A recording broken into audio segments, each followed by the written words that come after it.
Welcome to Flat Earth Debate Live. I'm your host, Nathan Oakley, and if you are new to this channel, or you've not done so already, then be sure to subscribe, hit the bell notification icon, and join button if you'd like to become a Nathan Oakley 1980 channel member and keep up to date with the Flat Earth Debate.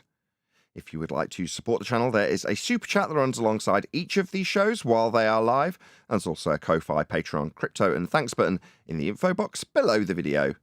Most importantly, if you'd like to join the discussion, simply mute the page you are currently watching, then click the link in the info box below this video to join the panel and express your views on the nature of Earth. If you do join, please don't swear. If you do, you'll be ejected, and if you are, please don't try to rejoin the stream using sock accounts. You'll be warmly welcome back on the next stream. Please also share the show on social media. Sharing the show obviously increases the live audience, but this in turn increases the chances of a more diverse panel, so please share the show on Facebook and X. In case you're wondering why I've got such a wide angle today, it's because somebody was discussing with me the fact that I don't use a desk or keyboard when I'm running this show, and they said, it's actually Divergent Droid, one of my moderators, can you zoom the camera out so we can see the fact that you don't actually have anything in front of you when you're doing these shows? So, let alone having a script, I don't even have a keyboard, so I thought I'd show that. There is nothing in front of me, as you can probably see, beyond my mouse, which is this, and beyond a Stream Deck, which was very kindly bought by Anthony Riley about 4 or 5 years ago. But it means that I can run the show completely autonomously, so every single program that is running runs without me having to actually look at it, and I can just with muscle memory transition to various different scenes without having to really think about looking at the buttons that I'm pressing. So with that, I'm going to say a very warm welcome to everybody who's in Discord, which consists of, get my screen looking a little bit more friendly, let's just get them all in shot before I do this. There we go. We are joined by Neil, Sextant, Do Not Measure Something, Chocolate, Eli, and a whole bunch of people in Discord. So welcome one and all. Hello, hello, hello, hello. Thank God for that. Hello, hello. I don't feel That's like a good I got impression of Fat Albert. Come again, Anthony? I don't feel I got my name read out properly there. You seem to skirt over it quickly. Do you want to try that one again? Introduce me again. Sure. Sextants don't measure ... Oh gosh, Oh, get Anthony. Anthony. You worm. What it says. I That's what tell it you says. what, Anthony, you would have been good in an Italian crew because you're a scotch. Anyway, let's do some housekeeping questions. Thank you. Any evidence that you can acquire an elevation angle measurement from a curved baseline? Angle, like two straight lines meeting at a vertex? Yes. No, you can't. You have to have two straight lines meeting at a vertex. If you had a curved adjacent, it wouldn't be an angle. How do you get a straight baseline? How do you get a straight baseline? With the Mariner's sextant, you point it at the horizon. Ah, lovely. No worries. No further questions, Your Honor. Oh, okay. Are you solving for the Okay, yeah. Hold on, was that some sort Anthony of win might be you trying to perceived? solve for the right triangle. My bad, just spill. He has it as a win. So how's that a win? Well, if I was to ask the question, how do you measure the Earth with a sextant? How would you answer that? Point it at the horizon. And does that measure the Earth? Yeah. Does that measure the Earth? Yeah, it's where the sky appears to meet the ground or sea. Okay. And what measurement does it measure the Earth in? Is it water? Hold on, I've got people in. Is it degrees? Is it I don't know, kilograms? What unit does it measure the Earth in? It establishes a horizontal plane of reference. So not measuring the Earth then, no? Yeah, measuring the problem. Earth with the horizon to establish a horizontal plane of reference. That's not what a sextant does, Nathan. All it does is seem to like set allowing your me to finish horizontal plane. sentences, Anthony. Like with our discussion this morning, I'll be halfway through a response and you'll start talking halfway through it. Maybe I'll be told that I'm not listening to you in a moment. So yes, you measure the horizon. What's a horizon, you say? Oh, it's the apparent position where the ground that we're measuring with the sextant, where that ground appears to meet the sky. Now, it doesn't actually meet the sky. The ground doesn't actually meet the sky. But we are measuring the ground because it's the apparent position where the ground, or sea, meet the sky, even though they don't actually meet. It's just apparent. It just looks like the sky's meeting the ground. Anthony. That's what we point the sextant at when we measure with the sextant.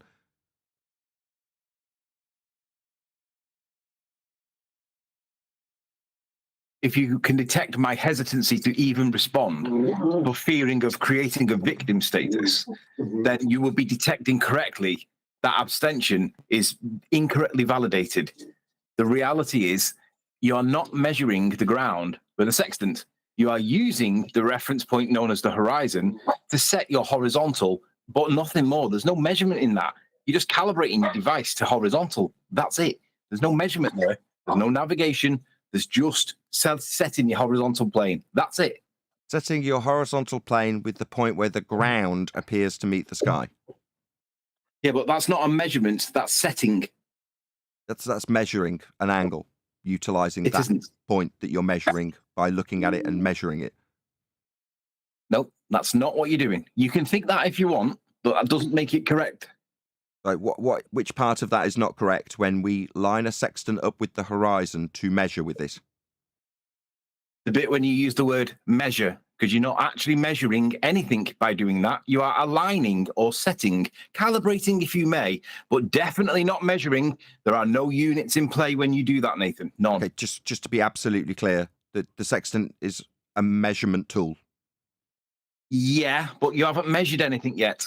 Yes, we have. The horizon. It's measured No, you by haven't. looking... My You've bad. set My to. bad. Still in the middle of the same sentence. Maybe my reticence is sorely missing here. Yes, I was in the middle of the same sentence. We are measuring. It's a measuring tool. And what we are measuring is labelled as part of the tool. Horizon mirror. No, we haven't done a measurement yet, Nathan, as I tried to explain to you over and over and over again.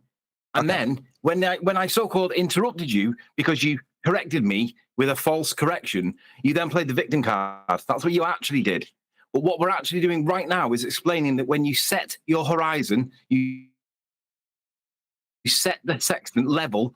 That's not a measurement, Nathan. You can call it a measurement, but that doesn't make it correct. Have you got a citation for that, Anthony? Yeah, you're Yes, playing. We've got many that disagree with that. I'm Yeah, kind but- of confused. What's going Yeah, I on do. here? Is it multiple people through one account? Yes. So do you have a citation for that, Anthony? It's not measuring. I do.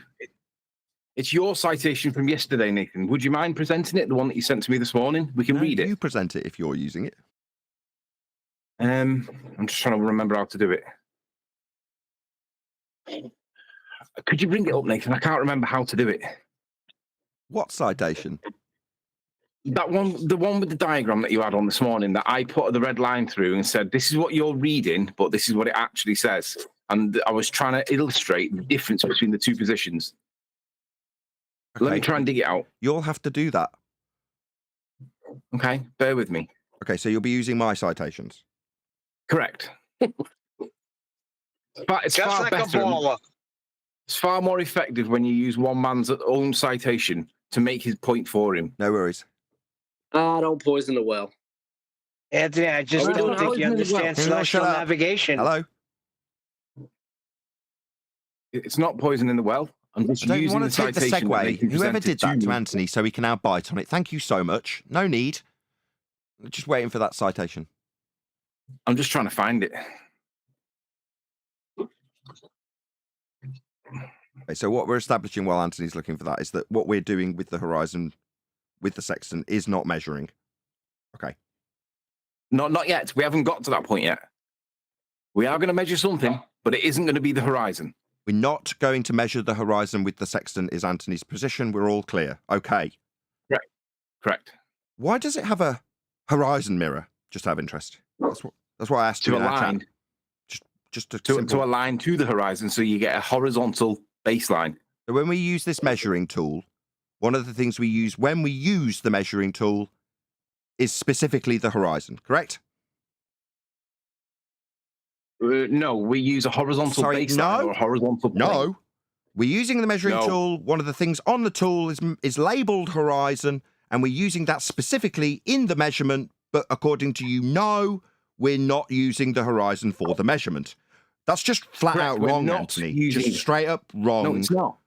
Yes, we not. are unequivocally measuring the horizon with the sextant. That's exactly what it's designed to do. It's its sole purpose. I don't need any help. It's its primary purpose. Measuring the horizon's what it does, Anthony. That's incorrect, Nathan. That's not what we're measuring. Okay, do you want to just give me a citation for the purpose of a sextant, Mariner sextant, with a horizon mirror? Do you want to just get me a citation that says it's not for measuring the horizon? Do you want to just grab me one of those citations then, please? I'm just trying to find the one that you sent me this morning. I can't remember which. I sent you a diagram where it was labelled with a horizon mirror. I sent you 4 of those, along with about 16 other particular citations. You didn't send me a damn thing. I'm trying to find it, Nathan. Bear with me a sec. I know you've got it to your fingertips and you're making me find out, but you know which one I'm trying to cite, but I can't actually find it. Is it sustainable Where is design? it? By where they say it's the horizontal plane the observer is standing on. That one. The citation that you used yesterday and the one that you used again this morning. I just told you. I sent you about 16 in total. Maybe more. Maybe about 25. 3 lots of 10. There was a whole bunch of citations that I sent you this morning, while you know and nuttered and hand-waved all of them. I didn't know nuttered and hand-waved all of them. I tried to tell you, but you weren't listening. You insisted that you were listening and then corrected me or jumped on me for attacking you or whatever it was, being hyper-aggressive or whatever. And I'm just trying to get you to understand that the plane that it creates is not the land, and we're not measuring the land or the horizon with the plane that the sextant creates. It is conceptual. You measure from that plane. You don't measure from the horizon. That's what I was trying to get you to understand. I see. So the measuring tool with the horizon mirror that you use when you make the measurement isn't measuring the horizon. We're clear. You've said it twice. I understand your position. Correct. Yeah, well, it's just flat out wrong. We're not measuring the horizon. I'm just going to disagree with you. Yeah, the tool specifically measures the horizon. That's what the tool does. You are flat out wrong.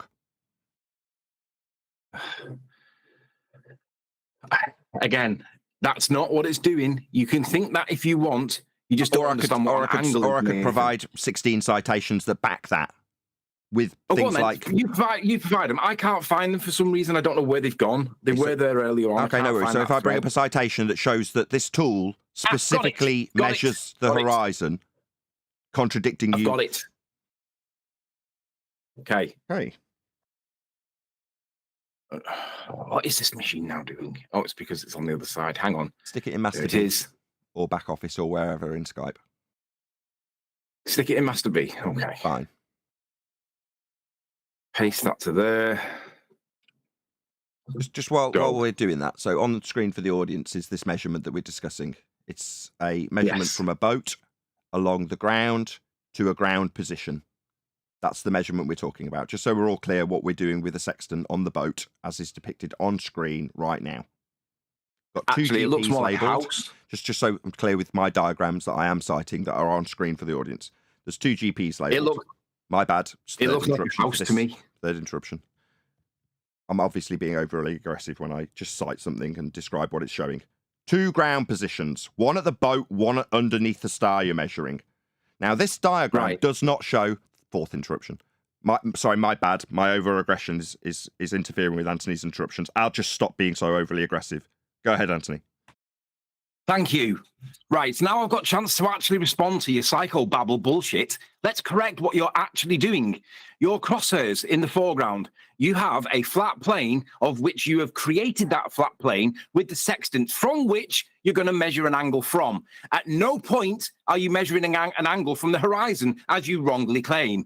At no point are you measuring the Earth, as you wrongly claim. You're measuring an angle from your position created on the plane created with the sextant. The plane is an imaginary plane. It is conceptual plane. You can call it any kind of plane you want, but it's not the ground beneath your feet. It's not the water beneath your feet. It's not anything beneath your feet. It's created by the device from which you're going to measure an angle from. At no point is it the horizon or the land or the water. Now you may speak.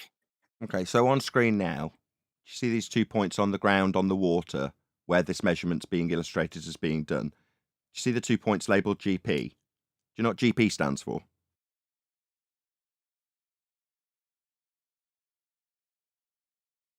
I'll ask again. I've got no response from you.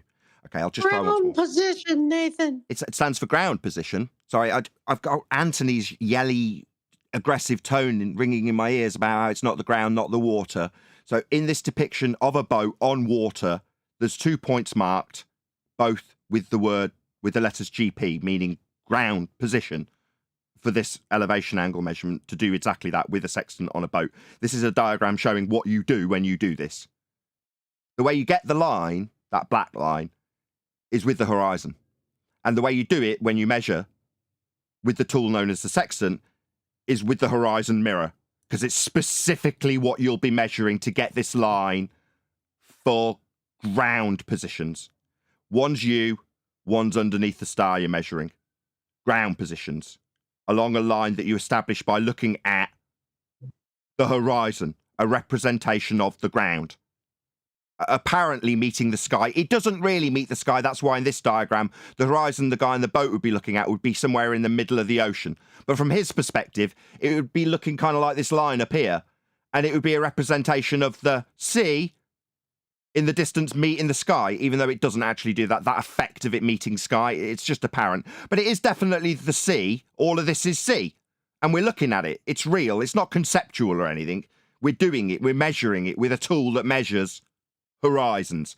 Anthony's obviously keen to tell me that tool, quote, twice, doesn't measure horizons. That's not what it does. It establishes planes.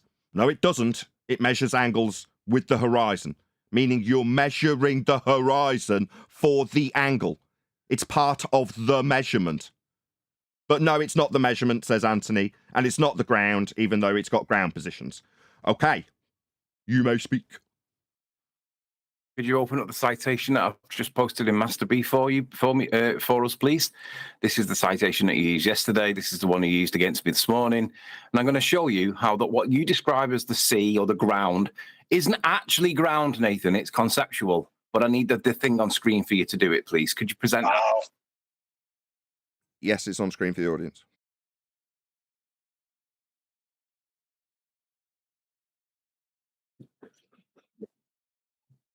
Okay, well, I'm not seeing that, so let me It's just... on screen for the audience. You know what the citation is. It's on screen. So this is an annotated thing because what Nathan reads isn't what it actually says, and I've highlighted the part that Nathan misunderstands. It says, the altitude angle, sometimes referred to as the solar elevation angle, describes how high the sun appears in the sky. That bit's not contentious. The angle is measured between an imaginary line between the observer and the sun and the horizontal plane. Notice how it doesn't say land or horizon. So you seem to have missed a bit. You seem to have missed a bit. Do you want to just keep reading? I haven't missed it, have I? I haven't got to it yet. But You the didn't key say point it. at this point... Do you want me to say it? You just seem to have partially read the citation that's on screen for my audience. Do you want me to read the rest of it? Go on. No, actually, no, because you're interrupting me. And I'll just repeat it. Horizontal plane the observer is standing on. I'll just say it again while Anthony rumpuses the living crap out of the bit he missed. Horizontal plane the observer is standing on is what it says. Yeah, now what is that plane, Nathan? It's the horizontal plane that the observer is standing on. It's depicted here as the land that the guy would be standing on. It's the land in this depiction. On screen for my audience, when you measure an elevation angle from a boat, it's represented as the sea that the boat is on and the ground positions are on. For this, the ground positions would be the position on screen. So that's what it is. It's the ground as depicted in the diagram as the ground, Anthony. That isn't what it's depicting. But this isn't the ground. This is not the ground. Correct. This is not the ground, Nathan. Okay. So it's not... Right, so can I now finish? I just need to clarify, Anthony. And you've interrupted me. I just need to clarify what you're saying. So where the citation says what you're measuring is the horizontal plane the observer is standing on, you're saying that the depiction of land described as the horizontal plane the observer is standing on in the citation isn't land. Correct. Okay. You keep interrupting me and I can't explain it for you. And until you stop doing this bollocks, I can't get it out. And muting me in the background is only doing what you're doing to Rumpus, but you're doing it to me. Right. If you're done and I'm going to finish the sentence and I'll explain it for you, then I'll continue. But if you're not going to do that, there's no point me being here, Nathan, because Nathan's word is gospel. So, assuming that I've got time to speak, it continues and it says, between the observer and the sun and the horizontal plane. You say the observer is standing on, but the plane that the observer is stood on is the one that was created by the sextant, which is why the guy stood in the crow's nest has something to measure from. If you stood in the crow's nest, you haven't got any ground underneath you. You've got a board and a short little barrier that you stood on whilst you're looking out for icebergs. But you can't measure from that because it's only big enough for you to stand on. You haven't got a way of measuring an angle from that. You need something to be able to reference it to. So you use the sextant, the mirrors, you line it to the horizon, and then you get your horizontal baseline, your horizontal plane, from which you measure your angle. You don't measure your angle from the horizon. You're not at the horizon. You're at the crow's nest. Your angle is measured from where you stood, not at the horizon. You're not measuring the horizon. You're measuring the two lines, conceptual in nature, one of which is created by the sextant, the other of which comes from the target, be it the sun or a star, but you're measuring it above the ground. It isn't the ground you stood on. It's the ground that you've created in the sextant that is what you're stood on. But you've got to create that ground first. Otherwise, there's nothing for you to measure an angle from, Nathan. You can't measure an angle to nothing. Now, you don't have to accept it, but that's how you create your baseline for you to measure your angle from. You've got to create it by looking at the horizon. From there, you then measure your angle. Without that, you haven't got a measured angle, Nathan, and it's definitely not at the horizon. Okay, so I'm done. Do you understand? In reference to what? Thank you. So what's dip correction for then? Obviously, if you're up a crow's nest, you've got to do dip correction because you're not on the ground, like a horizontal plane of reference that the observer would be standing on, as per the citation, with a picture of a guy on the ground. You keep missing that part out, the bit that where it says standing on. You don't seem to want to say that bit. No, I did address it. You just weren't listening. No, say it. Do you want to just say that entire statement all the way to the end, including the bit where it says standing on it? The angle is measured between an imaginary line between the observer, not the horizon, between the observer and the sun and the horizontal plane that the observer is standing on. However, you've got to create the plane first. It doesn't automatically exist just because you've got a sextant. It doesn't say that. You seem to be adding this on to the end of the citation. You haven't got a horizontal plane. Where do you get the plane from? So what are they talking about then, Anthony? When they say horizontal plane, the observer is standing on. Not at the sea, are you? You seem to be rumpusing me. I'll try again. Don't play the victim card, Nathan. Nice and calm. So when they say horizontal plane the observer is standing on, yeah, I tried to explain this to you earlier. I'll try again now, right? When you take this example into a different example where you're no longer standing on the plane of reference, you're up a crow's nest, then that can also still give you the horizontal plane of reference because that's the ground. The way you would do it is you would correct to the ground with something called a height of eye, or otherwise known as dip correction. So at port, you go up the crow's nest, if that's where you're going to be using your sextant, and you measure precisely how high that point is above the ground, so that you can, from that point on, correct your angle measurement with the horizon. That's you measuring the horizon with the sextant back to the horizontal plane of reference the observer is standing on. Because you're not standing on it, you're above it when you're on a crow's nest on a boat. So you have to correct for that fact that you're not standing on a horizontal plane of reference if you're up a crow's nest. Hence, dip corrections required. However, if you're in a rubber dinghy on the water, then you're at the water level, and there is no dip correction required. No correction because height of eye is at sea level. We've done entire presentations on this principle, which is to say you can acquire the horizontal plane of reference. That's the ground that is the horizontal plane of reference that you're referencing. You're using the horizon to reference it. The ground, that is.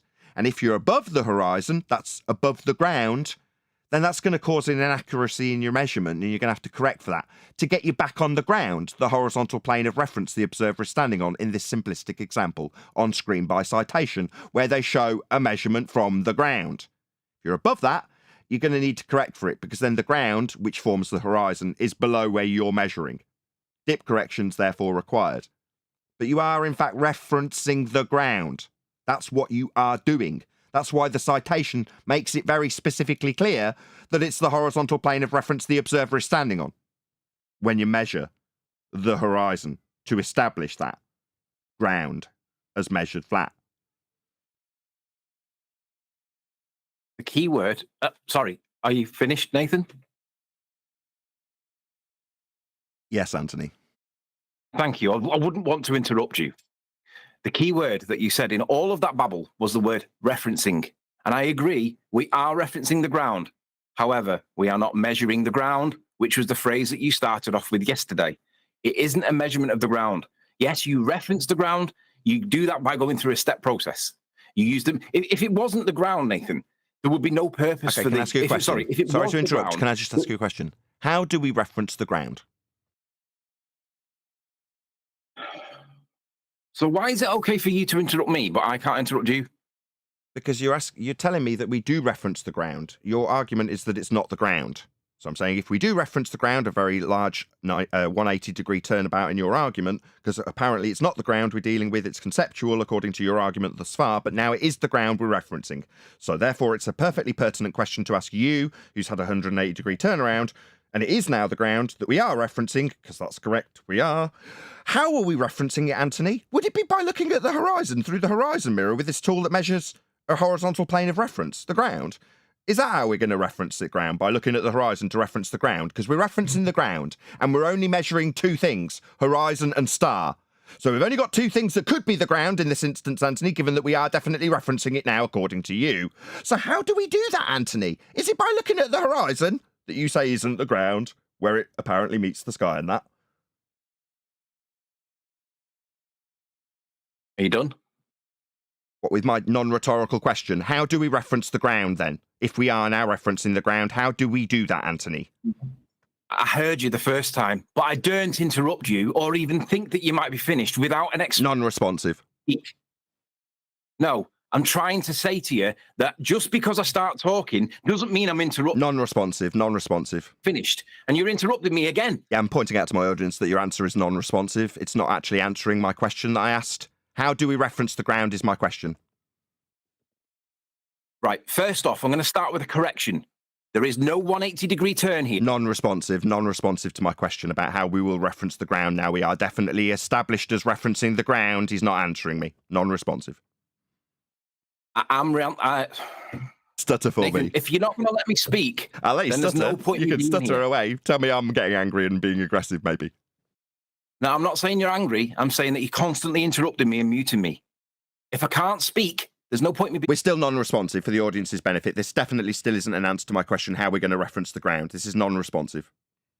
Well, I did try starting to respond to it, but you interrupted me again. So Okay. again, I'll ask the Let's question. try again. I'll ask the question and we'll see if we get a response to it. How do we reference the ground? Right. I'm going to deal with the first part first, which you stated was a 180. It isn't a 180 because I say we're now referencing the ground. So like in the deception detective bit in the pre-show, right? In the pre-show, the deception detective points out when there's two questions that could be answered, someone being a bit deceitful will choose the easier option of question. So I'm saying how's the ground referenced? You're saying not a 180, non-responsive. Again, you're interrupting me. You're not Because you're allowing me to non-responsive. speak. You're not allowing me to correct the false statement first. How do we reference the ground now that we've established it is going to be referenced according to you? You have confirmed that. Now I want to know how. Right. Let me finish speaking. Don't interrupt me. I will correct you. I just need chance to speak. If I can't get that, there is no point, Nathan. This is non-responsive also. So no, I can't. There's no point then, is there? I'll just sit on mute, Nathan, and you can tell Okay, me you do that. man. You do that, and I'll make my conclusion. Okay, Anthony, no worries. You sit on mute. I'm just I'll trying make to my play your rules, no Nathan. worries. I will make my conclusions with you on mute because you've been non-responsive. I'll tell you how we measure the ground and reference the ground. We measure it with the horizon. That's how we reference the ground because it's the only thing being measured when you measure it with a sextant. The ground is being referenced when we measure with a sextant. It's all it does. And given that we must, and you understand that now, reference the ground, that's precisely what we do when we take this measurement with a tool that can only measure. It can't create horizontal planes of reference. It can just measure. And what it measures, so we can reference the ground that absolutely is understood by Anthony to be being referenced now, is point it at the horizon, Anthony. That's how we reference the ground. When we measure with this tool, we are measuring Earth flat when we take an elevation angle measurement. That's precisely what we do. Contrary to your assertion that we do not measure the horizon with it, again, wrong. That's all we do with it. Hope that's clear. No, it's wrong. So what's the horizon mirror for then?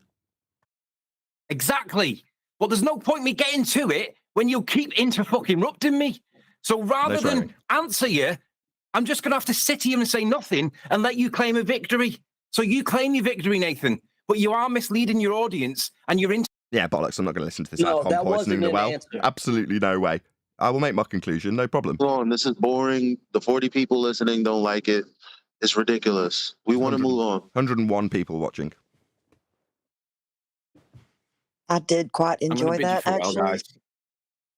I'm gonna bid you farewell. Obviously, I can't respond, and Nathan can claim victory Tony. by muting Tony. me. Fine, Bye. Tony, go enjoy, go forth, preach your Tony. gospel. It's bollocks. Tony. There's no Anthony, point. that's- Chocolate, I can't respond. That's wrong to say that, Anthony. It's true. It might be wrong to say, but it is true. Anthony, Tony. you're arguing with celestial navigation, Anthony. We're moving on, man. Look. At the end of the day, we're moving on. We have to move on because there's no discussion here. There's no disagreement. It's just Nathan barking. There is a disagreement. So You what? s- We're you told moving us on. that we weren't It's measuring- ridiculous. We gotta I'm move on, I'm trying not to be upset at you because obviously How can anybody be upset bro, with me? you just talked about how Nathan wasn't letting No, you I didn't talk about. So now I I'm didn't telling get a you. chance. Now I'm telling you That's what not my true, gripe Elijah. is. Now I'm telling you what my gripe is, and you're talking. So my issue is the one weird thing where you said when you were reading the line between the sky and you're like, it's not labeled the horizon. What the fuck is the line between the No sky and the swearing, ground? right? Everyone then? stop. That Right, we're all swearing. friends here. Excuse me for this. Everyone Excuse me stop for for the just a second. Sorry, Eli. Elijah, I Stop. did try Everyone to stop. respond to that. Please, Anthony, But I got please. I've got to take interrupted control. 3 times. I'm muted once. Please, can you How stop? can I Nah, respond when I I'm can't not get any feeling Please it. words? stop. I'm Can not you feeling him all right now. stop? I've got to take control. You've got to stop swearing. Right, please. I'm going to shout out a super chat. It- Then you're all going to take a breath and stop swearing at each other, right? No matter how this ends up, we will all be friends at the end of it, no matter how heated this gets. No matter how passionate I get with Anthony, no matter how much he pisses me off, we will still be friends at the end of this, I assure you. Okay? Right? Just keep in mind, I keep want to it finish civil. what I'm saying. Just keep it civil while I shout this super chat out. Thank you to Billy Philly. It says, hit that like. Let iron sharpen iron. Same team. Upside down smiley face. Yeah, right on. Absolutely. Iron sharpening iron here. That's what's going on. None of us are going to fall out over it and start swearing at each other, though, are we, lads? No, Elijah, I did try responding 3 bro, times. I need you to be quiet so that I don't get upset. I already sat here and listened for you and Nathan. I wanted to move on. You want to keep on crying about him. So I'm going to say my piece, if you'll let me. Okay. Second thing, you're literally using the sextant you're using the optical part of it to look at the horizon. And then you're going to be bringing the sun or the star or whatever you're using down to that horizon in that horizon mirror to measure the angle. You're literally using the horizon for the measurement. I just don't get what your point of contention is beyond that. I know, and I can't respond because I can't get words out without being You interrupted. could respond right now. I can't because the minute I do, I'm going to get muted. Non-response. Come That's what on, this is. Tony. Are you being serious right now? I'm just trying to apply Nathan's rules. I want to be able to Just talk. answer the question. Right, You know Everybody what stop. You're doing right Everybody now. Come step on. off Anthony and let him respond. Go ahead, Anthony. Uninterrupted, please, Nathan. Uninterrupted, please, Nathan. I want a verbal agreement that you're going to Yes. not interrupt me. Go ahead. I was trying to demonstrate it with silence. Go ahead. No, I don't want demonstration with silence. I just want you to acknowledge and agree that you're not going to interrupt me, and then I can respond. Right. I'm going to start with the correction for your false statement first. Then I'm going to deal with the horizon reference. It's not a 180 turnaround to acknowledge that we are referencing the horizon at some point. But that reference of horizon is not where the measurement is measured. We're using the horizon to create the horizontal plane from which we're going to make the measurement from. That's what the mirrors are for. So with the mirrors at the top of the crow's nest, you're going to line that up. You're going to line your sextant up to the horizon. That gives you the bottom part of the angle from which you're now going to measure the star or the sun from. When you've got your baseline, you're then going to move the sextant up and measure it, measure out the thing and say, right, that now is at 16 degrees or 72 degrees or whatever number it is. That's where you get your two lines from. But at no point anywhere is that reference of the horizon or the horizontal plane the ground. At no point is that a measurement of the ground or a measurement of the horizon. The horizon is being used to give you a set level from which you're going to get, that's going to be where your horizontal is set. Once you've got your set horizontal, you measure your angle from that. But that doesn't mean that you're measuring the horizon. You're using the horizon to set horizontal, but you're not measuring the horizon. Okay. That's not true. Yeah, you're missing a few steps, man. Okay, nobody interrupt him. Are you finished, Anthony? I want to know what my few steps that I'm missing are. Someone, whoever said that, come on, spit it. Me. Well, you were speaking. I want to know if you're finished before I do. I'm finished. Let me hear the steps that I've missed, please, whoever said that. Fine. You missed dip correction. No, you're not finished because he interjected. Forget what he said and finish what you were doing because you said you also wanted to address what I said after you addressed what you claim he got incorrectly about what you said. So just finish everything you were saying. Forget about what John said. Finish so that we can move on because it's been 41 minutes in my server of boring BS, in my opinion. Oh, I'm really sorry that it's in your server, Elijah. But had Nathan have let me speak in the first instance without interrupting me 3 times and muting me once, it would have been dealt with 25 minutes ago. I'm sorry that Nathan did that, but it's not my problem.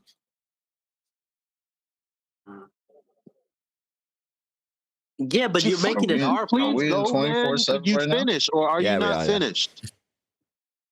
I've just explained. I've just explained how there wasn't a 180. I heard what you explained, but I asked you to go and then you explained. So can you now just finish with your point? I'm just trying to. I've just summarized it. I've explained why there wasn't a 180 when it was claimed that there was, and I've explained what the reference actually of the horizon is, and then clarified what it's not. There's nothing more for me to explain. I'm done. If that's what you want to hear. Can I ask a question? Yeah, sure. To Anthony. Sure. Anthony, when you're in the crow's nest and you're referencing the horizon, is your line from the crow's nest to the horizon slanted? You set your horizontal plane to the horizon. It is considered to be horizontal at that point. That's correct. He's wrong. No. He's wrong. Hold on. Let me just clear up for the audience what's going on so they can keep up with what's going on. Yes, Anthony's making his assertion incorrectly. The panel realise it and are now grilling him about whether or not what he said is correct. He said you look at the horizon and it instantly establishes a horizontal. No, dip correction. You're above the ground because what you're actually referencing is the ground because you want that plane of reference, the one that you're standing on in the citation. That's what you actually want. And if you're not on it, you've got to correct to it.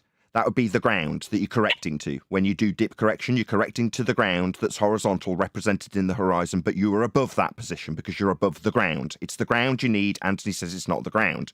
When he conceded it was the ground, I said, how do we reference the ground, Anthony? Then we got a load of waffle, and I pointed out he was non-responsive, and he claimed I was muting him. I was saying non-responsive through the top of him, which I was doing, to be fair, effectively muting him. True, Nathan. That's not true. That's not what was said. It's recorded and going out live. I know, and people can see what you've done. You muted me, Nathan, when I was trying to answer your question. Summarization of exactly how the conversation went. Get out of here. Right. Just get out, man. Just so let's clarify. I think we've got the bone of contention. So when we've got the sextant and we set level and we look to the horizon and we go, right, I've now got my level set at the horizon. You think that's referencing the ground? No, that's not. I keep saying wrong. One of the panels asked you about it to get you clarifying it. But Go on then. So explain why it's wrong. So far with this exact point, you have rumpus me. I kid you not, 7 times when I've tried to explain it to you so far. 7 so far, Anthony. Just to make that clear, can you acknowledge that every time I've tried to do this with you thus far, it's been interrupted and there's been 7 attempts so far? Can you acknowledge that for me? Because that's what's happened so far. Right. I've never rumpused you intentionally once, Nathan. I might have done it unintentionally once because I thought you'd finished speaking. But to accuse me of rumpusing you is literally what you've been doing to me. Okay, So let's keep it because on you're track, lying, Anthony. Fine. I won't get I'm my just gonna- acknowledgement. yeah, No worries. Nathan, It I'm was just done gonna for have to leave. comedic comparison anyway. Let's not worry about that concession. I don't really need. What I do need is an acknowledgement that what we're dealing with is the ground and the surface level. Now, when we go up a crow's nest, we have to make a correction. We're not. My bad. Is this going to be counted as 8? I'll keep it at 7 for now. So we're going to go up a crow's nest, but what we need to reference is the ground. The horizontal plane the observer is standing on doesn't apply if we're up a crow's nest. So therefore, for it to be the ground, when we look at the horizon, which is going to be below where we're looking at it from, because it's a representation of the ground. And the ground's below us, Anthony. We're up a crow's nest. The sea level, obviously we're on a boat. That level, sea level, the bit we need to reference, the ground as a reference, as a horizontal plane of reference, that'll be the ground. That's below us. So when we make this correction, height of eye correction, dip correction, it too is going to reference the ground and how high we are above it, because that's what we need. We're referencing the ground. It's described in this citation as the horizontal plane of reference the observer is standing on. Now, you like to take this example away from a horizontal plane of reference an observer would be standing on, or floating on in a dinghy if you were at sea level, up a crow's nest. And I say, yeah, you can still use the horizon, but it's not as accurate because you're above the ground now. What's that you say? It's not the ground. Yeah, it is, because that's what we're referencing. And we need to correct to the ground with height of eye correction. Oh, height of eye above what, I hear you ask? Well, above the ground, because that's specifically what we're going to be measuring our height of eye above. Because this is everything to do with the ground and using it to establish flat for an angle measurement. And the way we utilise the ground, as you so eloquently point out we must do when we establish a horizontal plane of reference with the ground, is by using the horizon, a representation of where the ground, or sea, appears, there's the apparent bit, Anthony, to meet the sky. The ground, stuff we're navigating and finding our way on, that doesn't actually ever meet the sky, but it's still really the ground, and we are definitely using that ground to establish that ground, which is flat, as a horizontal plane of reference. Unless we're above that ground, because then it's not the horizontal plane of reference the observer is standing on anymore, because we're up a crow's nest. So we apply dip correction, and the correction is to the ground. It's height of eye above the ground. Again, all to do with the ground, Anthony. I agree. At this point, we're in agreement. The bit where we're not in agreement is how you establish what are you going to how are you going to measure your angle when you're at the crow's nest. Talk me through that bit. You point it at the horizon and apply the dip correction based on your measurement to the ground when you were at port and established how high that crow's nest was above the horizontal plane of reference you need to be standing on. So because you're not standing on it, as per the citation on screen that you so fondly disagree with, by just missing out the bit about standing on it, you take us to not be standing on it. But yeah, that's also still capable of measuring a horizontal plane of reference. You're just not standing on it anymore. So you've got to correct down to it with a dip correction. To get you onto the horizontal plane of reference the observer is standing on, you still point your sextant at the horizon, but make an adjustment because you're not standing on the ground level anymore. And it's what you need as a horizontal plane of reference. You need the ground level, and you're above it now. So dip correction is in order to get you back on the ground, because it's all about the ground when you measure the ground and establish horizontal with the ground, because that's what we're doing, contrary to what you think we're doing, because it's conceptual or not the ground according to you. Wrong. It's not the horizon we're measuring, according to you. Wrong. Yes, we are. Okay, you haven't answered the question I asked. Second time I'll try. See if you can be concise. Don't do a massive psychobabble Brian style. I did answer your the question I asked. What do we establish the angle with when we go up the crow's nest and measure with a sextant the horizon? I did answer. No, you didn't. Yeah, the horizon with asked, dip you correction. Did not answer. Yeah, I did. Let's try it again. Let's try it again. You haven't answered. The question is, how do you get your angle when you're at the crow's nest? Talk me through the steps. Did you miss it? Because I heard it. Yeah, I'll answer it a third time. He's projecting because he's not listening, is he, gentlemen? He's not listening to me, is he? Everybody else on the panel heard me answer that question explicitly, and I'll answer it. I'll answer it a third time now. See if he listens for a third time.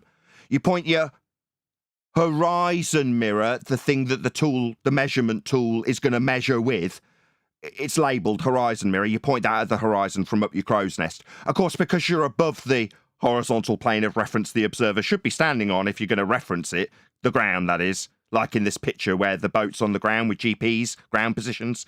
Yeah, they're ground positions. Oh, what's that you say is above the ground? Yeah, you got to correct for that. It's called dip correction. That would be me telling you what you do at the crow's nest. You look at the horizon mirror, that would be looking at the horizon. To reference the ground, that's a horizontal plane of reference. Oh, but my bad, we're up it, so we're going to have to apply a little correction because we're above the ground. What are we going to correct to? Well, the ground, when we measure how high above the ground we are. That Anthony says doesn't involve, it's not the ground, it's conceptual. Even though every single measurement is going to be with respect to the ground level, and what we need is ground level, surface level, a level plane of reference, a horizontal plane of reference with GPS on it, ground positions. That's not the ground when we measure with a tool that can only measure and only measures two things, points of lights in the sky and the horizon. To get the horizontal plane of reference that isn't the ground, according to Anthony, even though we've got ground positions on screen and have had for this entire discussion. Okay, so in one sentence, we can conclude what you've just said by saying we set the horizon mirror. Well, there's actually two, but that's what you said. We set the horizon mirror. Okay, that's not got us an angle yet, though, Nathan. No, okay. you missed it. Hello. Yeah, he said he pointed. Hold on. Oh, jeez. He said you point so I didn't listen to the horizon. Somebody, Anthony. Sorry, I've got to get control of Anthony. Somebody's clarifying where you did. Anthony. That's Anthony's name being spoken, not someone else's. Someone's clarifying where you didn't listen. That would require you to listen to them clarify what you didn't hear. Okay. So obviously, he said, or you could talk, you can't do that, or Anthony could talk indefinitely. He's clarifying what you didn't listen to. But you could listen to what he's clarifying, or you could talk, Anthony. The choice is yours. I'll mute. I'll listen. He said he pointed to the horizon, and then he used his dip correction to go to the ground. That's what he said. Did you miss that part? I know. No, and then I said, we haven't got a measurement yet, though. Yeah, star. The question I asked was, where do we get the measurement from? The actual measured angle, where is that? And we haven't had an answer. So I did listen to what he said, and then I've been gaslighted by saying that I didn't listen. So because I'm being gaslit by my own panel, my own friends, my own people that are supposed to listen, I'm just going to drop, guys. Because if you're going to lie about what I say... No, Anthony. There's no point me being here if you're going to lie. Did you admit to start? I did listen to what he said. Hold on. 1 second. Everyone else, can we have some order, please? There's 5 people talking. I think John wants to talk to you, Anthony. Go ahead, refracted curvature. He said the star and the horizon. That's your measured angle. And then you apply a dip correction, and he explained why you did it. No, he didn't say that. His words were, I did listen. His words were, we set the mirror to the horizon, right? Well, there's 2 mirrors. We don't have one. So firstly, that's not accurate, is it? But that didn't explain where the measured angle come from. I did listen, and he didn't address it. So I asked it again, and then you lot said you weren't listening. The horizon and the star. No, shut up! Shut up! And your eye. What are you? I'm answering you. Because you people are not allowing me. Because you people are not allowing me to correctly be cited by anybody. With you, bro? Why are you screaming at me? Because you're lying about me. That's why I don't like being lied about by people that are supposed to be not liars. Bro, what are you talking about? You're lying about me. I did listen. I cited him. And then you lot said, I didn't listen. Well, I did listen. I cited him. But you lot are saying I didn't listen. Fine. Yeah, well, you didn't mention the dip correction. I'm just going to making today's show a waste, man. It's been an hour of this. Nobody's feeling this right now. It would have all been avoided. Who said that? It would have all been avoided if we got to the point concisely at the start. But it couldn't because Nathan had to continue. Yeah. Nobody's feeling this right now. Nobody's feeling you, bro. And then accused me of interrupting him 7 times when that's not actually true. So because I can't get my words out, nobody's feeling you, bro. We heard you cry 2-3 times already. We heard it all before. Being here, so you guys go forth. You can believe and preach that a sextant measures the land. Doesn't make it so. I've tried to explain it to you. I've tried to demonstrate that it's not accurate. You won't have it. So I'm going to bid you farewell, guys. Okay, we heard you. We heard you. But we just don't agree with your revision of the facts. So it is what it is. It is what it is. Yeah, the But horizon fact is that the tool. definition is there. You are a star, right? But you cannot walk on water. We get it.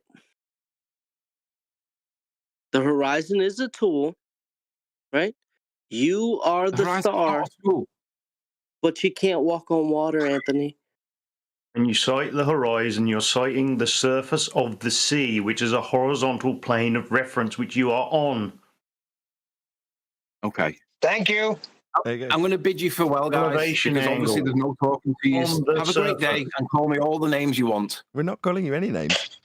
Okay, Anthony's just ace. incorrect, Anthony. Just so we can just dispel that myth that Anthony's poisoned the well with as he left. Nobody's going to call you Anthony any names. I think he's ace. And to contradict, I think quite the contrary, to contradict Eli, I think it was Eli saying this hasn't been worthwhile of an hour and a half of time. Was it Eli? Yes, it is worth it, Eli. Absolutely well worthwhile. That was epic. That was brilliant. And I thank Anthony, far from calling him names. Wonderful. Okay, we're going to carry on with what we're doing in the pre-show, if that's all good by you guys. So what we were covering in the pre-show, and I was hoping Anthony would join in because it's right up his wheelhouse. So if he joins back in, we don't have to get back into that wrangled angle, although it will come up again, I'm in no doubt. Hopefully he'll join back in to join in with a discussion about the Deception Detective. So as is always the case, I'm going to spam the link to Deception Detective in the live stream chat any moment, right? And we have covered this guy before. He was recommended to us by Brian, but the video he covered was similar title, How to Spot a Hoaxer. But that particular video was about the Madeleine McCann case, whereas this particular one is far more up our wheelhouse to keep some nautical puns going. But yeah, so I'll put the share link in now. Let Deception Detective know at Nathan Oakley 1980 sent me, with the view to hopefully getting some of these videographers to put a link to our video when they cover whatever we cover in response. So hopefully you can see that going by in the live stream chat, and hopefully if he were to see us and our response and see it worthy and on topic, which I feel this time it is, unlike last time with Madeleine McCann. Nathan, Go on. I have the biggest flip flops from the horizon. They never mentioned the horizon anymore. I have a new flip flop from the Glovers. Okay, fill us in. As big as we never said the horizon was the edge of the ball or whatnot. So I want to hear it. What is it? So we were speaking about, gas pressure without a container, and we wanted to figure out where does the vacuum begins, right? Where is it where there begins? Well, it turns out they no longer have a vacuum. We don't longer have a vacuum in space. Their model does not establish the Earth being next to a vacuum with air pressure on Earth. This sounds very much like an anti-flat Earth rhetoric as opposed to globe positioning. Globe positioning has the sky vacuum at 10 to the minus 17 torr and us with pressure. There's no other way to describe it. But anti-flat Earthers now say, no. The standard globe rhetoric, not true. Yeah, that's fairly standard fare for an anti-flat Earther, right? Deny their own rhetoric. Yep. No, this is a SpaceX employee, quote unquote. He has the jargon. He speaks eloquently. He's like, yeah, the gas. It's a gradient, right? Then, which due to the acceleration of gravity, is held, but the atmosphere of the sun also helps in maintaining the pressure. And there is no vacuum whatsoever. Right. And then 5 minutes later, after this conversation, the citation itself comes in, and I asked him a question. Hey, so is Earth in a vacuum? Just no. He's like, well, yes, it's almost a true vacuum. And yada, yada, yada. 2 seconds later, the guy interjects to be like, well, this is yada, yada, yada. And then you can have to be more descriptive than that, Bookfin. Stop. Stop. You can't give us a yada, yada, yada. You need to be descriptive about what was said. If you can't, just say, I can't remember. But yada, yada, yada is not going to cut it. You're going to have to give us more. Well, he specified the same thing where, this is a gradient, again, with the space not being a vacuum because there's air all over into the infinite space. There's particles out there. There's air everywhere. It reaches beyond the atmosphere. Reaches beyond the moon, plus all the way through infinite space. Right. That's what he said. And Zanuck 2 seconds later, yeah, he's right. We'll have a vacuum after like 2 minutes of speaking with him. And every glober from there. Okay, let's just address some of these points so it just keeps consistent. Right. So essentially the claim is the gas is held by gravity. That's what I gleaned from all of that. Correct? Gravity and the atmosphere of the sun. Fine, whatever. But gravity is not a force. It's a bent pseudo-Riemannian 4D space-time invented by Einstein. So it's a description in a geometry of a bent conceptual medium known as fourth-dimensional space-time. A geodesic in space-time is the cause of gravity? No, it's entirely conceptual. There is no fourth dimension. There is no living in a time dimension that bends, that creates a non-force to hold gas here. Gravity is not a force. End quote, George Musa, astrophysicist and editor of Scientific American. Or Professor Brian Cox, quote, there isn't really a force of gravity at all, end quote. So these non-forces created in a pseudo-geometry, that's his label, not mine, and that's Einstein's label for his own invented geometry of fourth-dimensional pseudo-Riemannian space-time. It's a conceptual invented medium that's bending and isn't a force. So it definitely isn't holding gas here. Even if they were to prove a force, it defies gas behavior. Gas does not go down, go boom, boom, go splash, splash, and form puddles.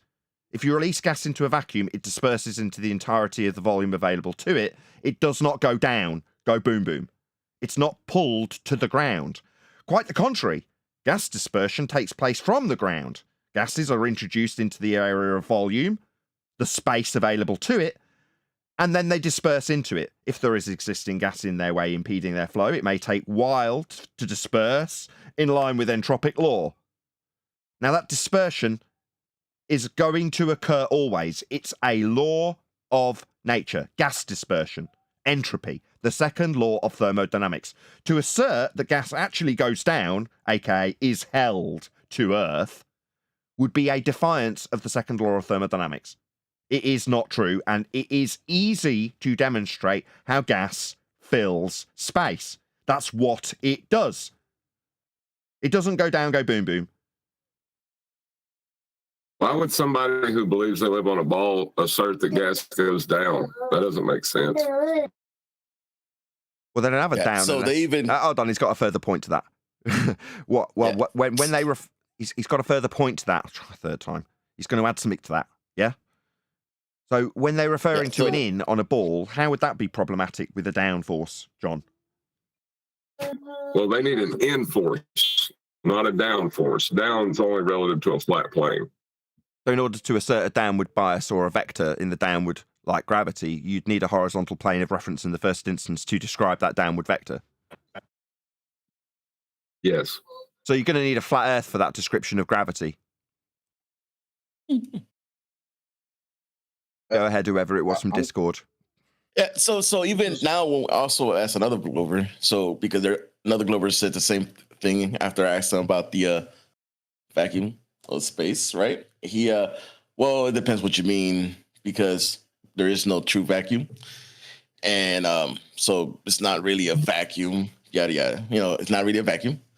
And then I asked him, okay, so when you create a chamber and you attach the vacuum to it, what do you call that? Or is shorthand we use vacuum? That's what his answer was. It's shorthand we use vacuum, but it's really just a lower pressure system.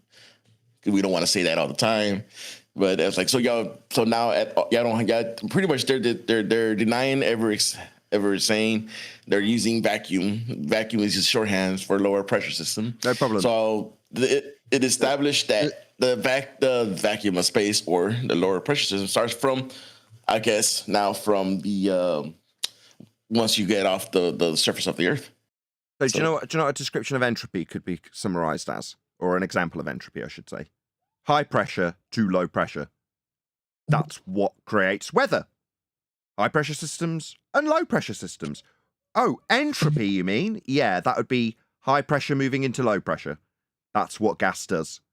So they're saying, no, You would easily be able to demonstrate a gas fills a vacuum. Then it's not a vacuum. Oh, right. What is it? A lower pressure system? Yeah, that still falls in line with entropic law as a debunking of your claim to be sky vacuum, outer space, an area of volume at a lower pressure. Because, you know, a higher pressure, like we're breathing, would want to do, disperse into it in line with entropic law. That's a description of it. High pressure moving to low pressure. It's something we observe always, without exception. So, without exception, the gas would fill the lower pressure system. That would be the sky vacuum. Oh, you don't like vacuum? The sky lower pressure system. The gas would fill it because we're at high pressure. Oh, it doesn't? Yeah, Violating that second law of thermodynamics that's going to interrupt as a conclusion. Go ahead, Neil. Then you're done. You did stop. He's right, because my son says the same thing. They have nothing. Who cares about this? Earth is measured flat. Let's get on with it. Okay, we're going to get back to this video. This isn't the absolute first time I've heard this, though. There was a span a few years ago where they tried this tactic of denying the vacuum. I remember this a little bit. Yeah, anti-flat earthers. That's what defines an anti-flat earther, the ability to throw your yourself on your own sword, deny your own rhetoric because it gains a point over a flat earther. Gas fills space, you say? Well, you've used the word vacuum, and really it's just a lower pressure system. How does that in any way negate the argument? It doesn't. It's just stupid. But it seems like you've won a point if you're an anti-flat earther. Okay, so this is the Deception Detective, and he's covering aliens in space and talking to Congress about aliens in space from some so-called whistleblower. We've discussed it for about the first 9 minutes of his video in the pre-show. If you remember, it'll come out after the live show is finished recording and all of that stuff's done and dusted in the after show. Or if you're alternatively wanting to watch this continue or the preamble to this, then you'll have to wait till it comes out on the second channel. Subscribe today. There is a link to my second channel. All of the members-only videos do eventually make it out to the public, so just subscribe to my second channel if you don't want to pay to be a member to watch the pre-show where we cover the first 10 minutes. The whistleblower said, I know of people who've been hurt, which was non-responsive. So then the questioner asked, were those colleagues hurt by aliens or people? And he said both, right? So he left open the possibility that these people were injured, just injured by other people. So there are no little green men from outer space. If the sky was a vacuum, then the gas we breathe would fill said space where the aliens are supposed to come from. To have aliens come from a sky vacuum would violate the second law of thermodynamics. The gas we breathe would fill the space. And then finally, when he gets... Go on. So there was a vacuum. There is no vacuum. Yeah, there is. Exactly, there is no vacuum. The sky vacuum where these aliens are proposed to have come from is a violation of natural law. Ergo, he is automatically a hoaxer if describing anything whatsoever to do with aliens from outer space. There is no outer space. It's Narnia by equivalence. So he effectively is telling you, yeah, I'm pretty sure I saw Aslan interact with people and injuries occurred. Yes, definitely. That's what he's saying. We already know that he's hoaxing. It's pinned down. Were they injured by aliens specifically? Were any injured specifically by aliens? He says he can't answer that. So we're off to a very rocky start. This guy, as far as I've seen right now, it shouldn't be like pulling teeth. When you're telling the truth about something, if he actually knew people were hurt by aliens, why would it take 3 questions to get it out of him? And that's how I felt about Bob Lazar. Why did it take Joe Rogan so many prompts to get him to talk about the aliens? Yeah. And sometimes when you're grilling somebody, you've got to ask them 3 times, 4 times, 5 times because they're non-responsive to your question. And they'll take you on a little dance and a little segue onto how the show's being produced or how they're being treated rather than answer the question. And that's because sounds liars... familiar. It does sound familiar. I wouldn't want to name drop any particular example because it would be very unfair. Anthony Riley. Don't want to lie. Even if they're not doing it deliberately, they will slow down their narrative. They will add extra words. They will remove words. They will do their brain will do everything it can to avoid telling a direct lie. Right? It causes a huge spike in adrenaline. Yeah, so it doesn't want to just outright say, yeah, of course we've got aliens from outer space. Because it's an outright lie. Because there's no outer space for them to have come from. Stress hormone when you tell a lie. So your brain will do everything it can to avoid it. And that seems to be what's happening here. Now, I'm not suggesting, in case anybody critiques this and goes, hold on a second, are you postulating that this guy knows that there's a second law of thermodynamics violation, sky vacuum? No, I'm not postulating that. What I'm saying is that I can assess why he's lying and why it must be a lie. Because what he's talking about, regardless of how and why he has come by the information, cannot be confirmed by him. Now that I can ascertain beyond all doubt. There's a second law of thermodynamics violation in part of his claim. Doesn't matter whether or not he is appreciative of that. That's irrelevant. His claim cannot be true. So by whatever means he's been put in the position to be deceptive, I know what he's claiming isn't true. Doesn't matter by what means he's having to be deceptive about it or what he's been given as his information. It's irrelevant. The facts of the matter are there are no possibilities of aliens coming from a place that isn't real. Fact. So therefore, doesn't matter what he says or why he can't say it. What he's claiming cannot be true. Just do a quick shout out to somebody who smashed the super chat. Shout out to Highway Hermit, who says, didn't give you a fair listen over the last few years, but you do a good show exposing anti-flat earthers. Glad to be here now. Well, I am so delighted that the numbers have been growing as probably a result of a few videographers shouting me out in the last couple of weeks, one of which was Taboo Conspiracy, Flatzoid being another. There's been a handful of people who've done shout-outs, which has presumably brought people back to the channel. So I am very, very grateful for your comment and obviously for your money because you're keeping the lights on. So thank you for the super chat. Highway Hermit. Really appreciate the support. It's interesting he's bringing this up because remember when the Black Swan, about a year afterwards, I asked if anybody had heard them actually say the Black Swan argument back verbatim, and they always change it so that they're answering some other question. I think he's talking about that. Or just declare the first statement as a straw man. That also helps. When that's literally your claim. that checks out.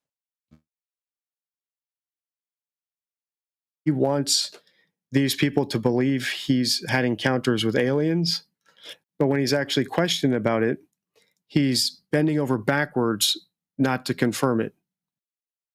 Because he hasn't. Why hasn't he? Because there are no aliens from a place that doesn't exist. Sky vacuum isn't real. It violates the second law of thermodynamics. Ergo, he can only be lying about having encounters with little green men from outer space. Job done. Perfect. So we have personally witnessed, and I have to be very careful here because you don't, they tell you never to acknowledge tradecraft, right? So what I personally witnessed myself and my wife was very disturbing. Okay. Wow. Well, that's very descriptive. I mean, that confirmed the little green men and how little and green they were and how from outer space they were, because it was very disturbing. How little can you say in one statement, I guess, is the question you should ask yourself after that kind of crap. I think even the question, look at the smile on his face. It's non-responsive. So he's witnessed something disturbing. Extremely vague. Right now, this is not impressing me. One of my constituents actually sent this next question, and I figured I'd ask it since I had the same thought. You've said that the U.S. has intact spacecraft. You said that the government has alien bodies or alien species. Have you seen the spacecraft? I have to be careful to describe what I've seen firsthand and not in this environment, but I could answer that question behind closed doors. Yeah.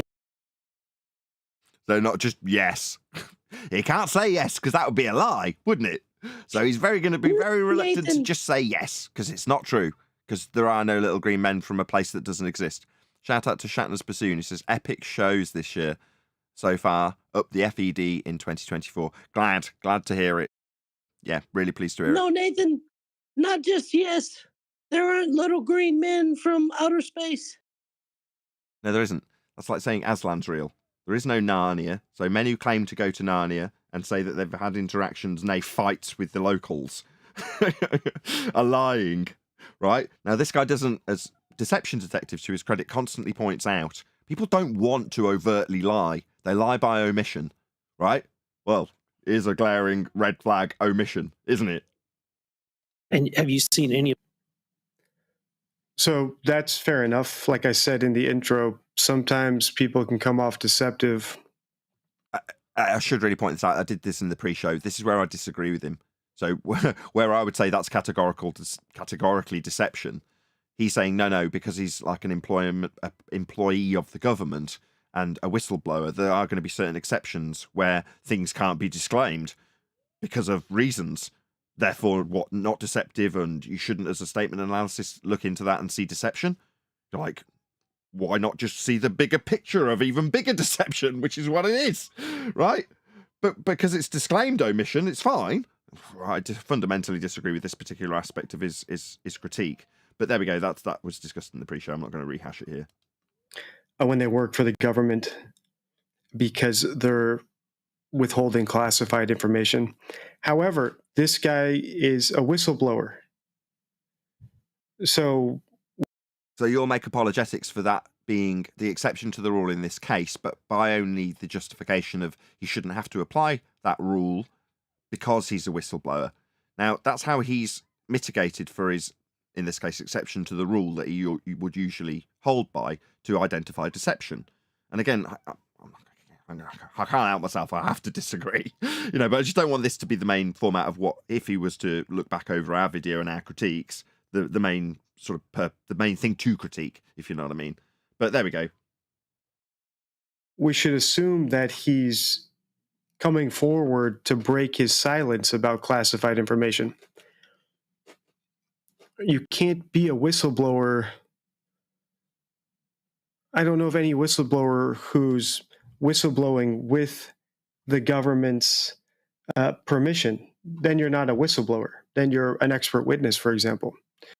And we're back on track because that's an exceptionally good point, right? So here's where we're no more disagreement. I have watched this video already. So this is sketchy. And this might be why some people think this is this whole hearing was to distract from other stuff that's going on. At this point, that theory sounds legitimate because this guy is not talking like a whistleblower. Okay, so your assessment of the reasons and whys and wherefores are pure speculation, and that's fine. Obviously, that's what you're doing. But by the same token, I don't like to deviate beyond what you advise you do when you're analysing people's statements, which is to say take them at face value, right? So rather than saying what this is for, as in something else is going on in the media currently and there needs to be a distraction, why not just follow your own advice and take them at face value in terms of what they are and are not saying?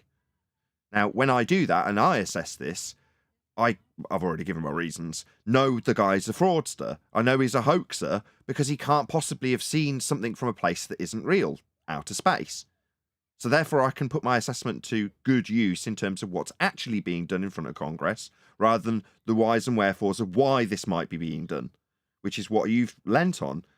When in past videos, again, this isn't necessarily a criticism, but I'm just pointing out your own rhetoric, which is to say you take people at face value and what they do and don't say. In this case, it's what he hasn't seen in the form of aliens. And the reason he's not telling you what he hasn't seen in the form of aliens is because there aren't any. Nothing's coming from the sky. The soil that may be or may not be discoverable is not going to be discovered in the sky. There is no soil in the sky to live on, or to be living on and travel to us with aliens, spacecrafts, to be crashing into the world and then being discovered by this guy to then lie through his teeth about seeing Aslan in Narnia, which is effectively what he's doing. That is face value assessment of what's going on rather than the potential motivation to put this in the media. He's talking like someone who still works for the government, right? And he's... Yeah, that I'll agree with. And why would you need to have somebody who's obviously a government-paid official that doesn't adhere to the whistleblowing ideas when perpetuating an idea of little green men coming from outer space? Well, just don't read between the lines. He's peddling an idea that little green men come from outer space. Yeah? And it's a lie. It is a hoax. Easily disproven by natural law. So let's not read between the lines here. Let's take them at the words they actually say or don't say. And what he's saying is little green men from outer space. That's what he's saying. It's a lie. It's a hoax. That's the purpose of it, so that everyone watching believes that space is real and that we can go there and that that's where potentially we could find soil and land to live on in the freaking sky. Yeah, that's what it's for. That's what he's actually doing and saying, isn't it now? Just let him in, whoever is coming in. Adam. I'll just say my hellos as Adam's probably got a purpose in being here. Hello, Adam. Yeah, only because I just thought I'd join in. I've been so busy today. That's the purpose to pile in. I've heard there's been a bit of a ruckus going off, but I've not had a chance to listen to it. So I shall. I am happy to publicly name and shame Anthony. We have that kind of relationship after so many years. So this discussion that spilled into today's live show at the beginning has been had between Adam and Anthony, and then Brian and Anthony, and then me and Anthony, and then the show and Anthony. So far. I'm not even joking. Last night, hold on, not just last night as well was me and Anthony. I tried to get you in, try and clear it up, so it didn't spill over into the show that you're going to get it sorted. Hold on, you're missing one. You're missing one. The other day it was me, Brian, and John with Anthony for over an hour and a half. And yeah, that's wonderful. I'm glad it made its way onto the live show. Fantastic, in fact. Thank you, Anthony. Otherwise, that preamble's a complete waste of time. So having to have it on the live show means that the discussions this morning with Anthony and your discussions aren't in vain. They're actually worth something because they've made it to the audience. Fantastic. Go on, whoever it was. Yeah, and it's very helpful to the audience because this is what a lot of people are saying. That's what the Bevites say. So it's very helpful to the audience. I think so. The thing is, this discussion has been had before almost a year ago between me, Adam, and Brian. Yep. Indeedy. Anyway, let's carry on with the Deception Detective. I hope you're all enjoying this, by the way. Let me know from the live stream chat. They've got more people watching than typically, so 121 people watching, which is a larger audience than typical audiences are. So, yeah, let us know if you're enjoying this. Also, I might as well do the call to action again. It's been a little while. So this videographer is called the Deception Detective. If you're a regular watcher, we have covered him once before, but with the Madeleine McCann case, which wouldn't give him anything to get his teeth into in terms of responding. And typically the whole point of doing this, sharing his link and getting you, the audience, to go and let him know at Nathan Oakley 1980 sent me, is to get a response so that hopefully someone like this could share in the algorithmic love that we as flat earthers, simply going through the truth of how Earth is measured, don't get any algorithmic love. So a link is what we're really fishing for, if I'm going to be brutally honest about why we do this. But ultimately, it does still have the same effect when you go to his video, give him a like, and say, at Nathan Oakley 1980 sent me. And in this instance, I have subscribed to this. Not very often this happens. I actually subscribe to this videographer. So typically when your links come in and we cover them via Skype and then cover them with you, the audience, in the live stream right now. Hello. I don't watch them. I don't subscribe. We cover them. I forget about them, and that's it. Whereas when Brian stuck this under my nose, I was like, this is epic. You know, I really like the behavior panel. This guy really doesn't like the behavior panel because his whole shtick is listen to the words that people actually say. And I'm all about that. You know, I've spent literally thousands, supported by you, the audience, again, to make this room conducive with hearing things really intently when I'm listening to what people are saying live. Now, obviously, it's far easier when you've got a pause button, but nevertheless, that's my whole shtick too. I really want to hear what people are saying, like Anthony earlier. Let Brian in. Hello, Brian. Oh, Brian, you. So we've got the straight away. I can give you props. I'll just let Discord, whoever that was, go ahead, and I'll give Brian some props. Now I was talking about the channel we're reviewing. So you got the Whistleblower, right? There's two voices, just for the audience benefit, right? There's two voices. You've got the Whistleblower and you've got the statement analyzer, or the guy who's going to do a statement analysis on what the Whistleblower is questioning. The whistleblower is actually questioning the guy being deceptive. Who do we call him? There's a state or whatever he is, a senator, and there's a whistleblower, and there's a guy analysing the conversation between the whistleblower and the guy who's saying, look, did anybody actually get hurt when the aliens came? And the guy's like, obviously, more slippery than I can summarise, right?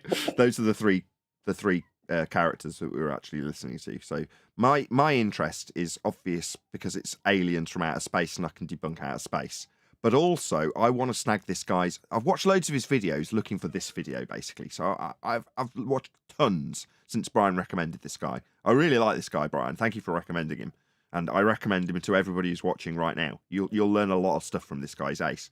But I'm interested in covering it because of what he says. The analysis itself, not just the aspect of aliens from space, which we can debunk. We can dispense with that in like 3 or 4 sentences, right?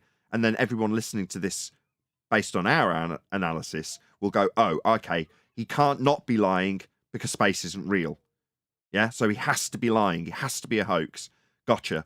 But then every tidbit of information that comes out of the deception detective's mouth in terms of how to spot a hoax, which is what the name of this video is, or how to spot a hoaxer is the actual title, it's useful to my audience. I mean, straight away, it was put to practical application almost immediately with Anthony, admittedly with a bit of a rumpus, just to rub his nose in it, right? So he was right in his gripe. You're muting me. No, I'm not muting you. I'm talking straight through you, going non-responsive. Well, that's effectively muting him. It's verbal muting, aka rumpusing. Well, I'm doing that for not only comedic effect, because that's what he's accusing me of whenever I'm trying to explain anything as opposed to segue away from the point. Okay, Anthony, the ground's going to be referenced. How do we reference the ground? Well, Nathan says I've done a 180. Non-responsive. You're muting me. Yeah, I'm chanting no response through you, but yeah, fine. You'll have that point, Anthony. I was rumpusing you to get that point that you were non-responsive. And that's what this guy says. In other words, there's a lot of useful tidbits from the deception detective himself. And I think that's the reason why, as a segue or parallel, Brian brought up the Madeleine McCann case, presumably because it was just that video that he was watching. And some of the examples the deception detective made in that video were very useful to align with our examples of anti-flat earthers. In this video, the subject he's actually covering is very much in line with what we cover. Space is fake. It's talking about aliens from space, and it's got those tidbits from the deception detective. So it's right up our alley, or in our wheelhouse. Let's keep those nautical vibes going. Go on, Brian. Yeah, he's very good, Nathan. I sent you a few videos where he covers that guy Bob Lazar, who claimed to work on a spacecraft, and another one where he covers a guy who talks about Bigfoot, and another one again when he talks about space and aliens. It could be this one. I sent him there a few days ago. But the guy, he is good. What I like about it is, I don't know what his position is when it comes to heliocentric lore or that heliocentric belief. But he's not. Even if he has it, he's not bringing it into this. He's not trying to make the guy be saying something he's not saying because he has a belief in something. He's just going, no, this is if he really knew something and he was really a whistleblower, he'd just be saying it. He wouldn't, it's a simple yes no question. He's not answering simple yes no questions. Kind of like Anthony Riley. Yeah. Well, he's also said in this video, I don't know if it is before or after, or we'll get to it on this live stream, but he says, if something comes up in terms of how this is being analysed, I'm not of the ilk that will dig my heels in. In other words, I would assume he will hopefully watch this and go, right, so the angle to know without doubt that it is a hoax is to debunk the claim in terms of the parameters that the claim is based within. That would be space, outer space. That's where the aliens are coming from with spaceships. Yeah? So we're all clear. That's the premise. Well, as soon as you offer up the second law of the thermodynamics and gas behaviour and how we'd all be dead, nay, never have achieved gas pressure in the first place, you can understand how that area, that region that this story revolves around is automatically leaving the person claiming to have met aliens or seen spaceships as a hoaxer. Automatically. Just to add to that, it also means that all trips to space are fake, including the moon landing. All trips to Mars are automatically fake. The buggy is not on a light in the sky. That is not soil where you can go and live. Although they'd allude to that, that's part of the deception that we won't necessarily cover here, because we can only say categorically that this guy, the whistleblower, is basically alluding to the notion that he's just a government-paid stooge, here to only answer questions that allude to the idea that we've had aliens arrive on Earth as a planet with sky vacuums around gas pressure not dispersing into it. Well, is it possible that he's talking about illegal aliens from the horizon? No. And advanced technology? No. I would have given him that benefit. I'm glad I watched the video in advance to know that that isn't coming up in the next few minutes. But no, the way the question's been put by the senator is to make it explicitly clear that we're talking about aliens and spaceships from the sky vacuum. This is not ambiguous. So no, there's no... Because I was thinking about it in the shower after I watched it. I'm like, how would I have positioned it if I was this whistleblower lying? Could I have positioned it as to the illegal aliens? And I thought, no, every avenue my mental faculties can lead me down in this regard leads me in a position where I am having to be clarified on what type of aliens I'm suddenly alluding to being. Because I can be emphatic when I say, oh yeah, the aliens abusing the natives happens all the time, right? You can be so emphatic about it. In other words, because of the reality of, let's call them illegal aliens, so that people know what we're talking about, it doesn't necessarily have to correlate that they're illegal, but it just means that the context is there when I say it, right? Those type of aliens, oh yeah, they're always fighting. I've seen so much violence, it's horrific. Yeah, that's totally true though, isn't it? But suddenly the explicit truth in those sorts of statements mean that you can be pegged to the wall about what you mean when you agree. And he doesn't want to be left in that position. What he does need to do in this meeting and question and answer session with Congress is elude that aliens are real by fair means or foul.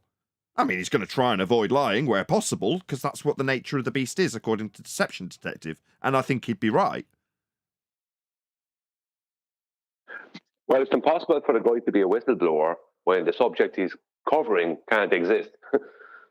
You know what I mean? Yeah, so exactly. All he's doing is giving the public just enough to keep a belief alive. And that's it. That's all he's doing. That's his whole purpose.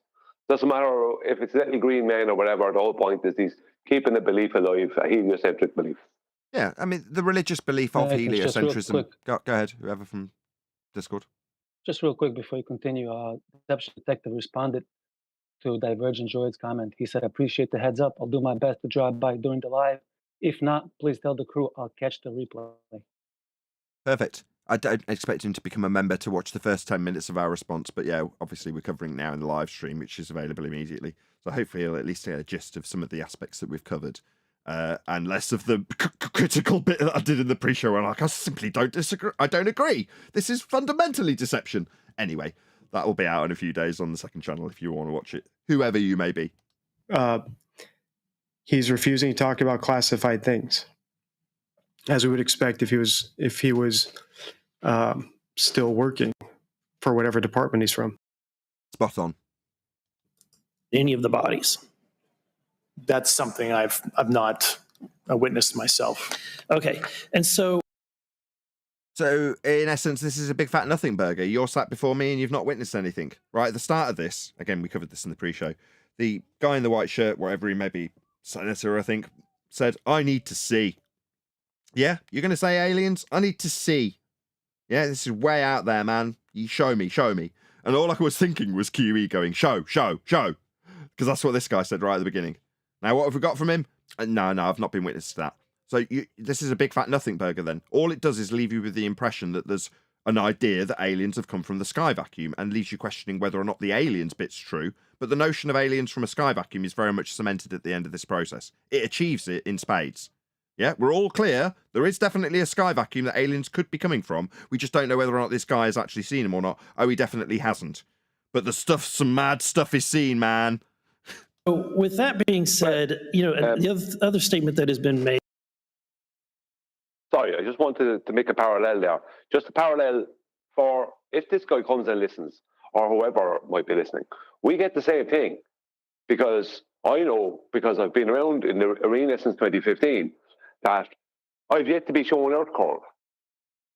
So when you go, well, we don't look for it anymore because we know it can't be shown. But when it was time to show Earth curve back in 2015. The best we got was, we can show you the effects of Earth curve.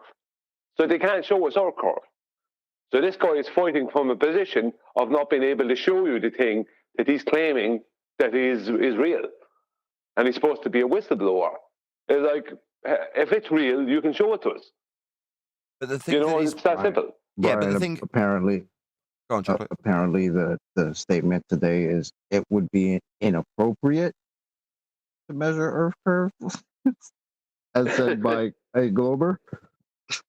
What it's appealing to, in a similar vein to Delta X with gas pressure, is Delta X with aliens. It's a delta of the original claim that needs affirming. So if you can leave the audience suspending disbelief about the sky vacuum, space, outer space, the place where all the soil in the sky is that little green men can live on, and have it detached one step down to whether or not those definitely in existence sky vacuum-based aliens have arrived on Earth and are, one step down again, harassing people.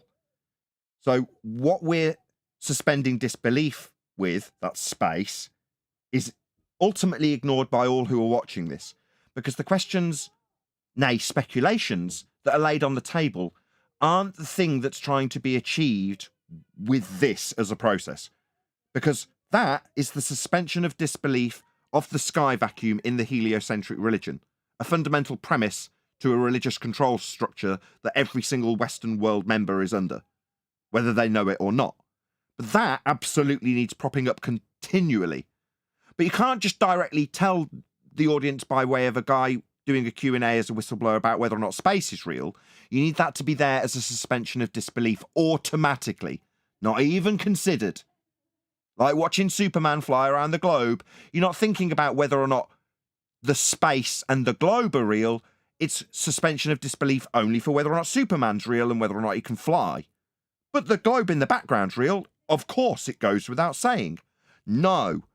All of it is a suspension of disbelief, but you're taken 2 levels down from the sky vacuum, heliocentric religion and orbital motion, to aliens from far off lands, soil in the sky, to whether or not those soil in the sky based sky vacuum creatures in violation of natural law have arrived here, and then to, 4 steps, whether or not they're interacting with people, and then further, 1 step further, whether or not this guy knows information about it or not.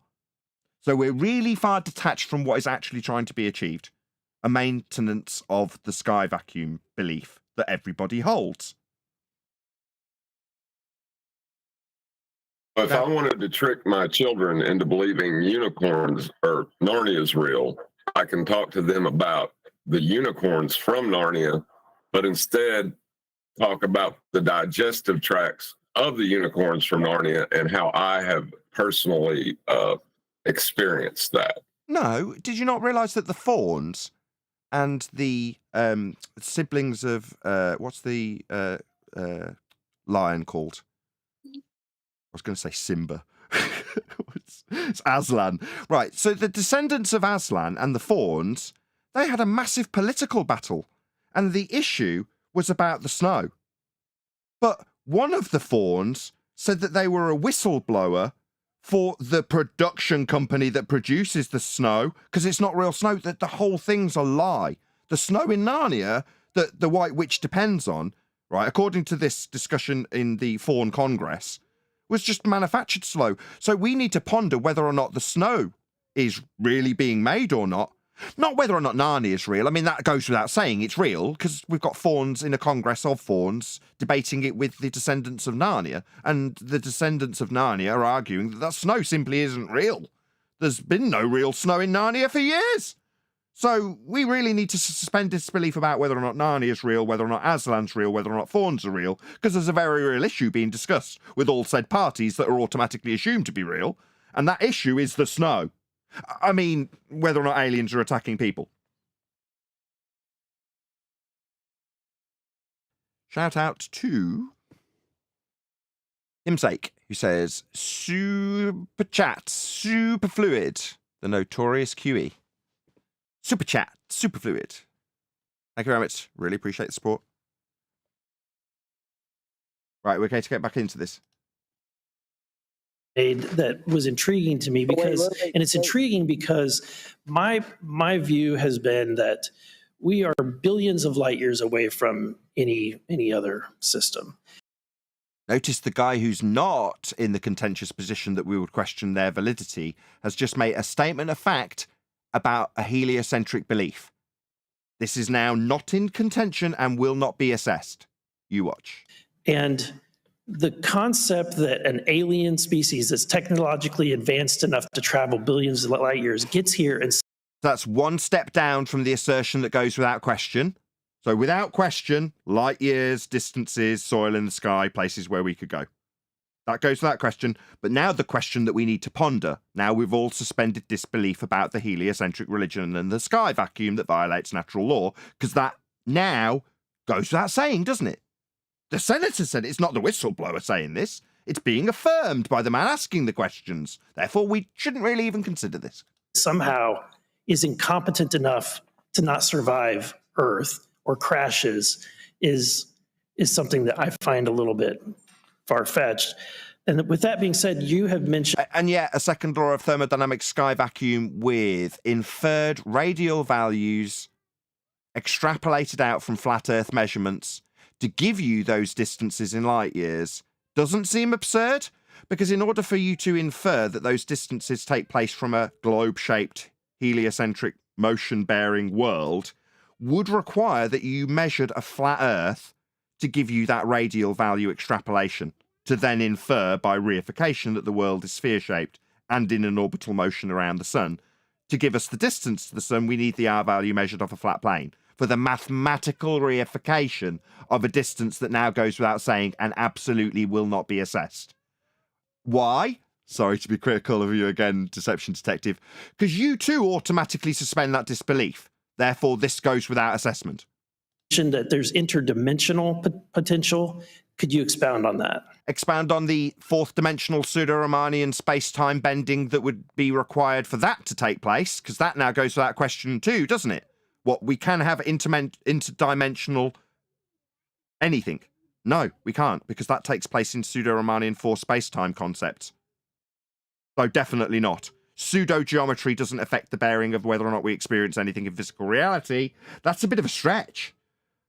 Obviously, though, I mean, it's a worthy question because, you know, whether or not this has happened because of dimensional nonsense that's made up in pseudo-geometry is definitely worth considering. Yeah, to answer your first question, and, you know, I'm here as a fact witness and expert, but I will give you a... That was actually a bad question, right? If you watch my video on how to interview like a detective, you want to avoid asking compound questions.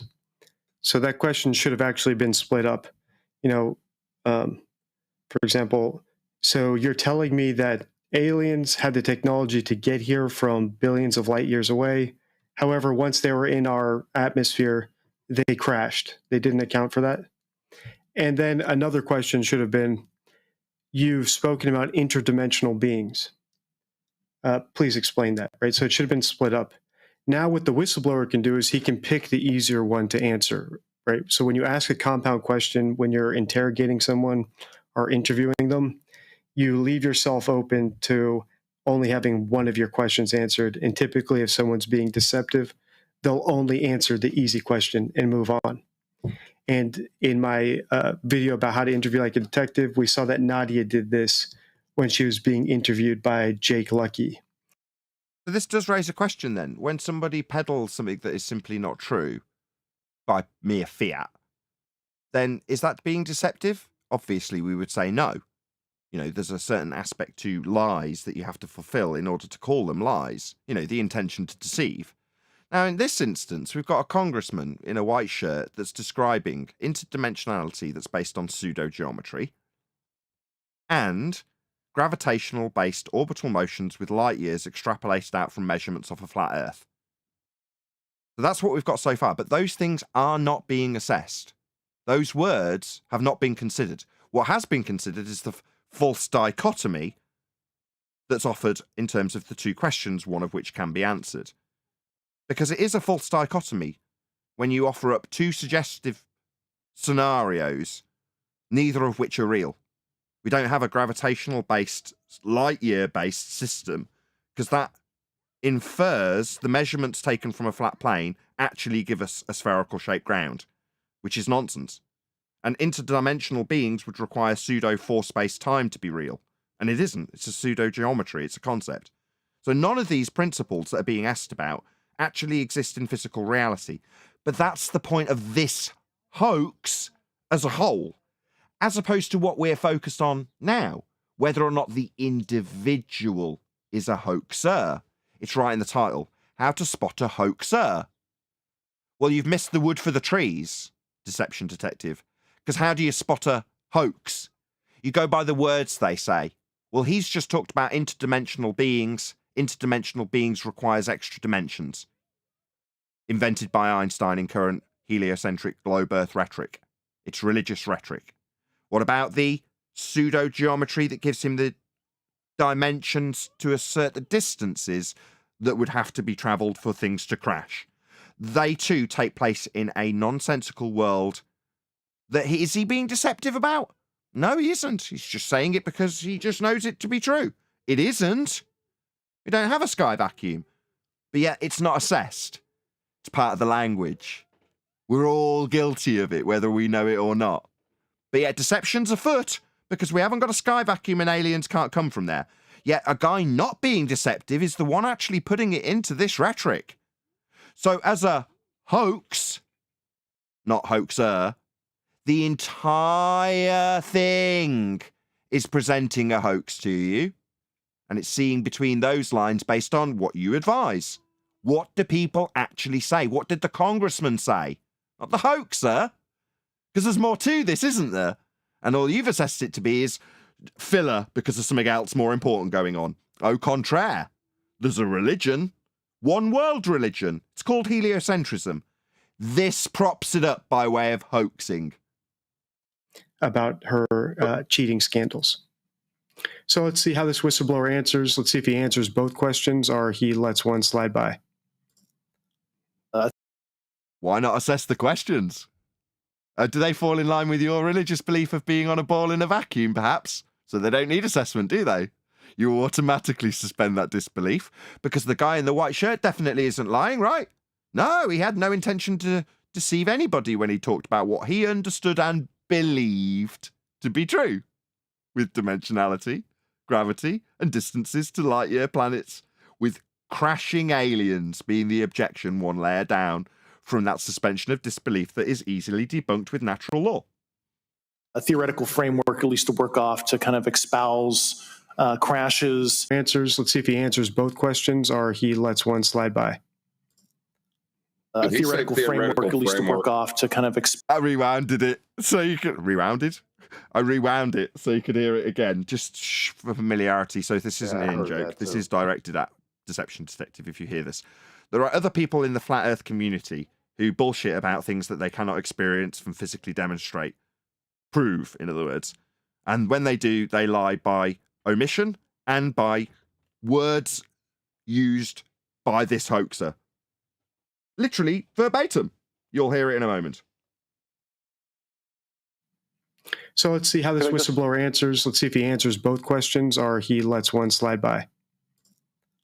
A theoretical framework, at least to work off, to kind of espouse crashes, regardless of your level of sentience, right? Planes crash, cars crash, n number of sorties, however high, a small percentage are going to end in mission failure, if you will, as we say in the air.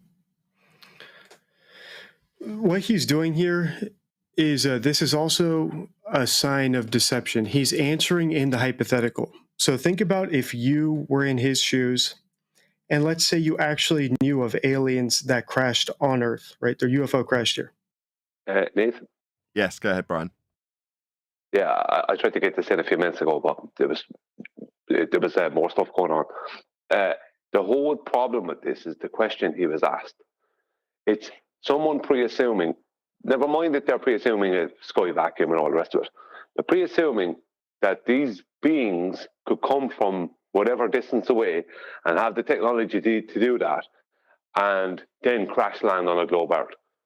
This guy who was asking the question found that a bit non-believable, right? But that's a load of pre-assumption, which gives this guy, this whistleblower guy, opportunity to make any amount of rubbish up. So that question is such a terrible question. Even if this was real, if the whole situation was real, we were on a globe, blah, blah, blah. That question is so terrible. You will never get, and if you're dealing with someone who is a hoaxer, you will never get truth out of anyone with a stupid question like that. Because it involves your pre-assumption about what alien beings would do and how good our technology is and how good they are at not crashing. It's terrible. But that's what's after leading to this now, where this guy now is going to BS everyone again, but now he has a big open creative license to make up any amount of rubbish.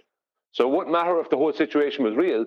Now this guy has been given the opportunity to, paint a picture that based off of a stupid question that has no relevance. Would you be talking about hypotheticals like, well, lots of planes go up in the sky and a couple crash? Or would you say, look, I guess they didn't account for it because these ones actually crashed, right? So you don't need to try to persuade he wouldn't have to persuade the questioner that, yes, believe it or not, they had the technology to get here from billions of light years away, but they forgot to account for Earth's gravity and they crashed. Based solely in the rhetoric and point of this video, the meeting of itself, the whole point of it is to hoax us about this rhetoric that we live in a sky vacuum. But that's automatically been bought by someone who's here out on the circuit looking for deception, right? He can't spot it. He's in it. He's even peddling it now, right? One of the mitigations for why is now postulated as being they didn't get here because they didn't account for gravity. Now, put into a more concise form by the deception detective means he's now essentially accepting that that is a reasonable or plausible or not reasonable or not plausible explanation that's one or two steps down from the heliocentric deception that this entire hoax is here to peddle. The idea that there is a sky vacuum to begin with. Because that's automatically assumed in every instance, including by the guy who's here to detect deception. He wouldn't have to persuade him that, statistically, this is a possibility. If he knew that it actually happened, he could just say, yes, that appears to be what happened. They got here, they crashed. These aliens are pretty stupid, it looks like, in the end. Yeah, but we know why they won't be arriving from a sky vacuum, from lands in the sky that we could go to and land on because they're soil in the sky with little green men on them. And rovers on them, and moon buggies on them. Yeah, the lights in the sky, in this narrative, are floating around in a sky vacuum in violation of natural law. The entire thing's a violation of natural law. Therefore, the place itself isn't real. That's the problem. But why did he have to invoke a theoretical framework? That's a non sequitur grouping of words. The whistleblower? Yeah, it's the same reason the Ethereans do.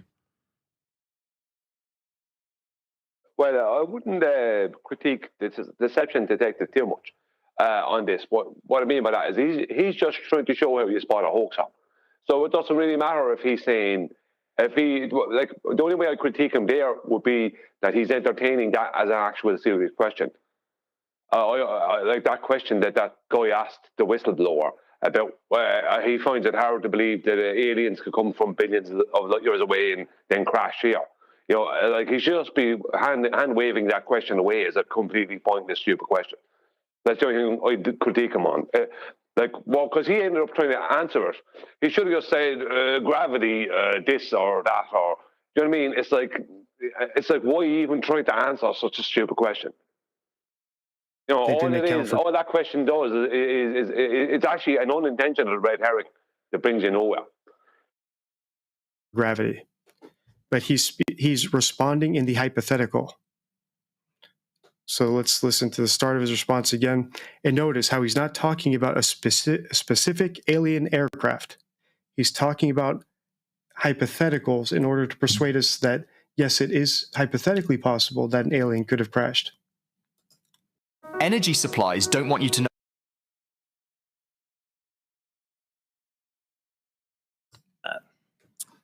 Yeah, to answer your first question, and I'm here as a fact witness and expert, but I will give you a theoretical framework, at least to work off, to kind of espouse crashes, regardless of.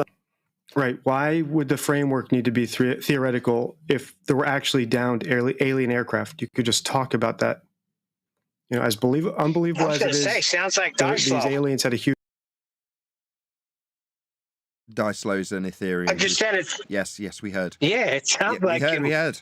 Yes, So- Neil saying it sounds like somebody who peddles the notions of ether, very similar to the notions of outer space and dark matter and all that sort of nonsense.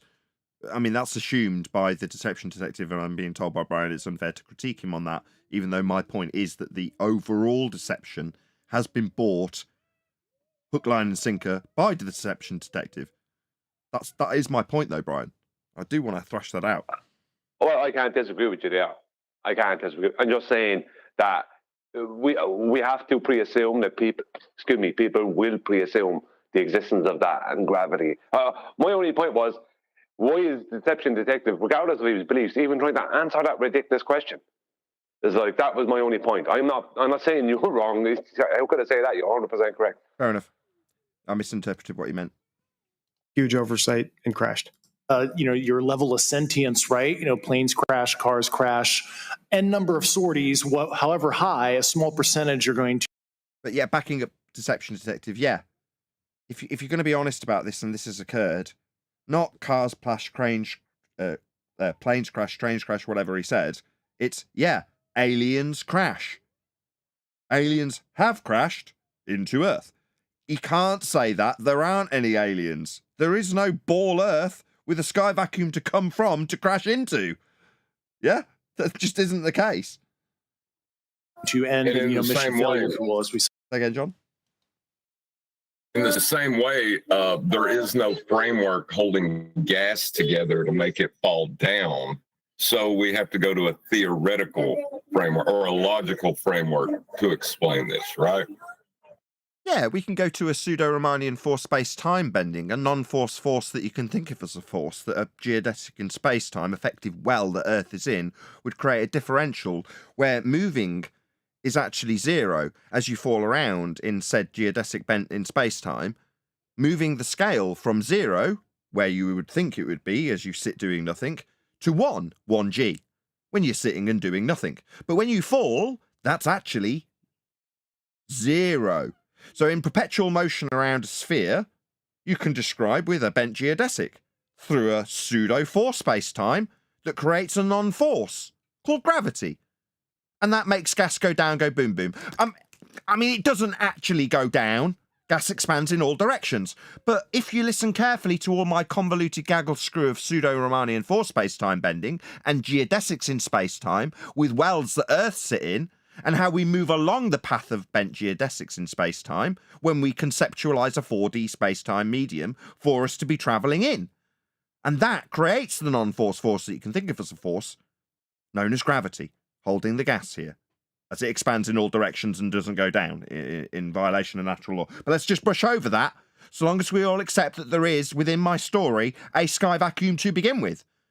As long as we all accept that, then the convoluted gaggle screw of nonsense that is gravity will make you believe that it's being held here, aka going down, go boom, boom, go splash, splash, like, rain. Unlike gas behaviour, and gas is described in terms of its behaviour with entropy.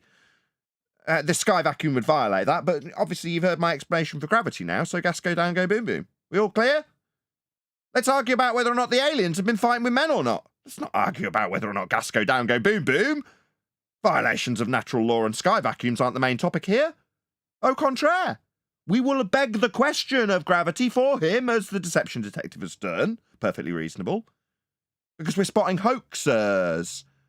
Not a massive hoax, not like the biggest hoax ever, like convincing you that the very ground you're standing on isn't what it is.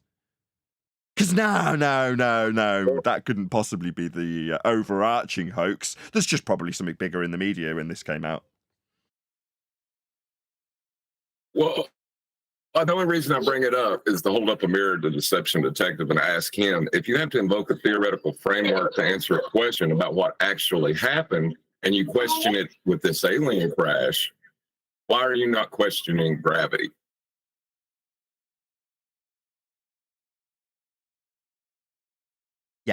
I mean, we're not going to get on his case for the actual debate about whether or not we would have a non-force force that you can think of as a force that was invented 109 years ago, superseding the mass-attracting mass that's still taught to kids to this day, even though it's out of date and superseded by Einstein.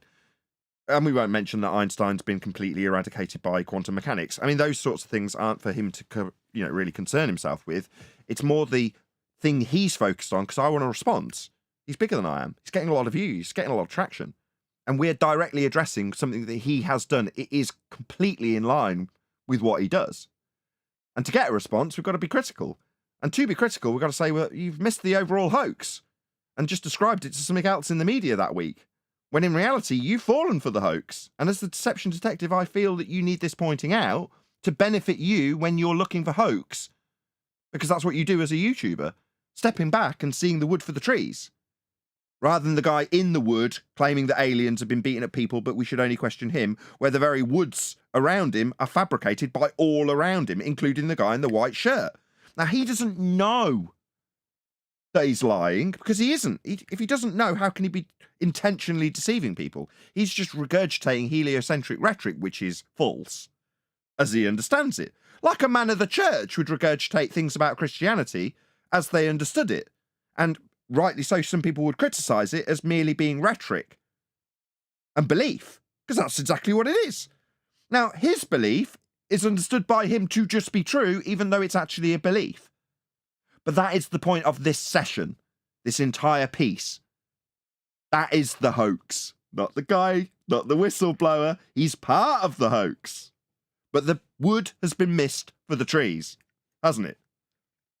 I think that's worthy of critique by Deception Detective, hence I picked this video, Brian. Yeah, no. I mean, the thing about it is his video is titled How to Spot a Hoaxer. Now, we have to pre-assume that this whistleblower guy, we would have to pre-assume, right, which I don't like to do, that this guy knows that this is all a load of rubbish, and he knows that the heliocentric claims are all a load of rubbish. But the video says how to spot a hoaxer, not a hoax. Someone who's trying to push a hoax as opposed to spotting a hoax. So I can't say you're wrong, but maybe you're critiquing him a bit hard, because he's not trying to talk. The whole point of his video is not about an overall big hoax. It's about someone just trying to push a hoax. I don't know. Maybe I'm not laying this out very well. I don't think I am. The point is that he writes how to spot a hoaxer in his video, then he has to focus on that as the topic, if you understand what I mean. Okay. No, I get totally what you mean. I see where his focus is. And I'm saying that there's a bigger picture. And I've illustrated it, and you're saying you're too harsh to him because he hasn't spotted the bigger picture and he's got to focus within the rhetoric that he wants to focus on. And I'm saying, okay, yes, that's perfectly valid. And it's not your fault that you've been born and bred into a religious belief about being a ball in a sky vacuum. However, because that is the case, the overall deception is missed. There you go. That's far less critical of him. How'd you like that? Yeah, he doesn't spot the overall. The real deception, the real hoax is he wouldn't know that. I'd have to pre-assume he doesn't know that. Chocolate? No, I hated it. But it was a good Harvard try, Nathan. Say in the Air Force. And then in terms of multidimensionality, that also, he didn't even say a number of these alien sorties ended in a crash. So he's not even, implying that there's a bunch of aliens coming by, but a couple crashed. He's just speaking purely hypothetical. A number of sorties of planes or boats or cars crash.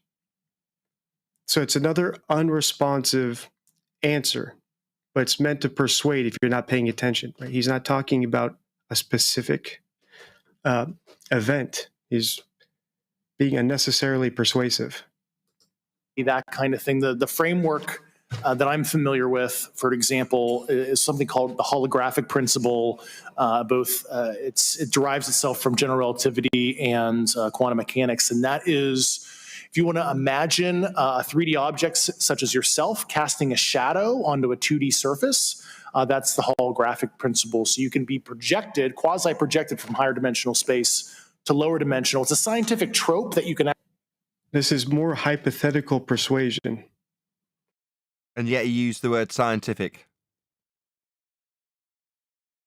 If he knew there were interdimensional beings, he should just say, yes, we've had contact with them. I'm not sure exactly how it works. But instead, he said it's a scientific trope. Why?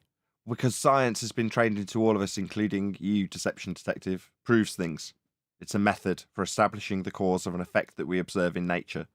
We all got taught at 5th grade level how this method works, with independent and dependent variables, and a variation of said presumed cause, and whether or not it induces an effect. That would be validation of a cause and effect relationship, aka science. Now, when they talk about a logical framework, they're not talking about empirically validated cause and effect reasoning. That's science. But he used the word because it's a magic word. A magic word that lets the audience know this is true, because science means proven.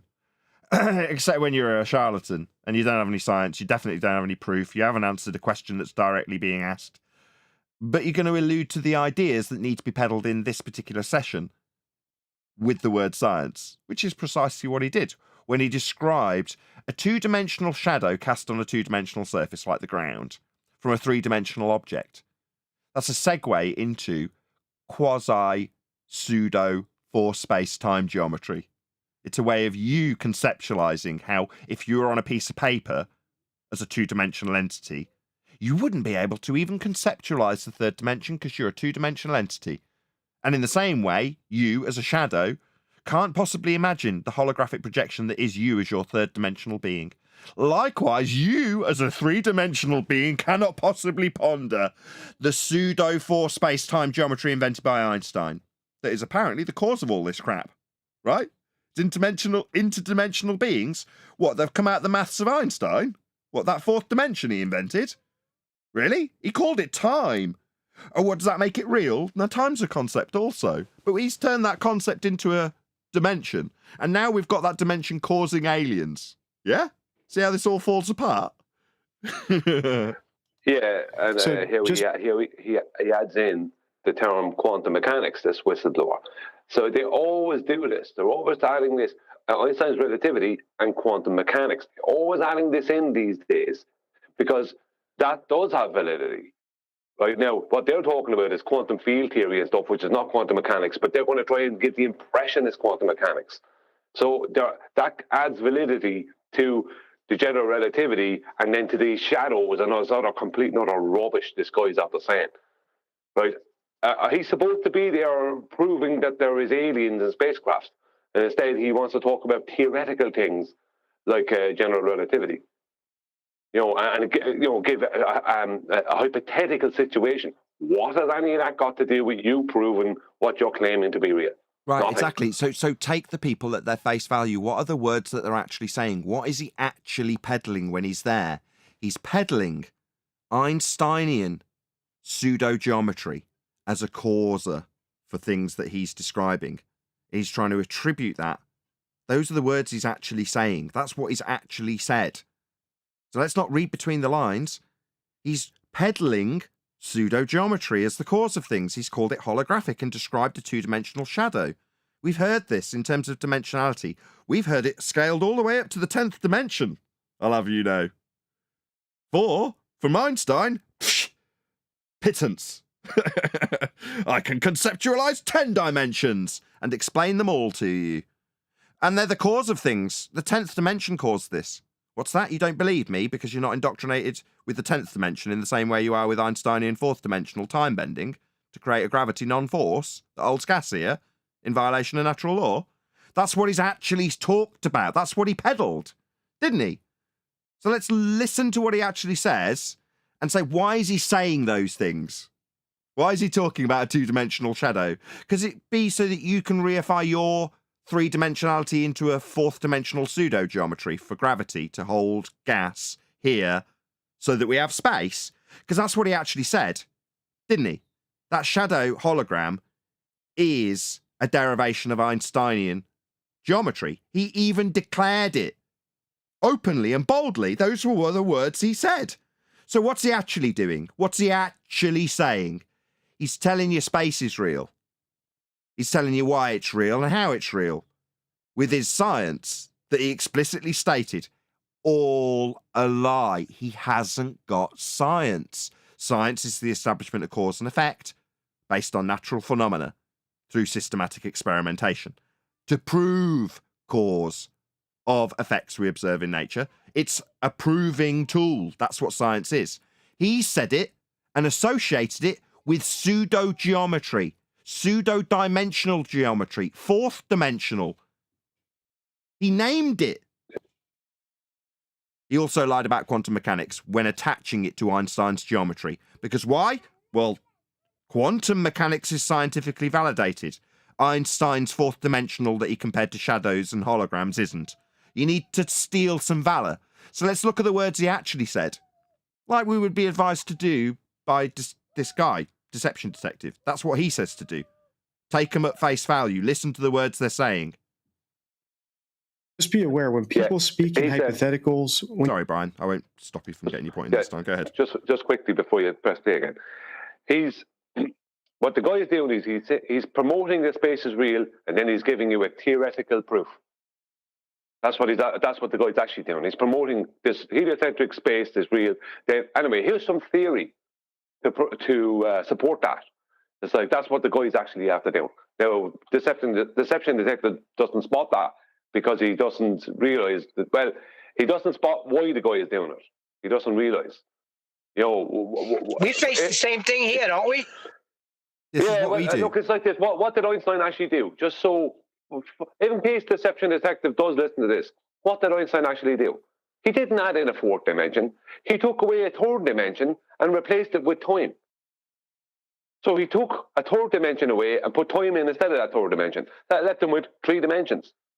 He still only had 3 dimensions. No matter what way you twist or turn it, Einstein had 3 dimensions within his general relativity. He didn't have a fourth because there is no fourth that we can reference.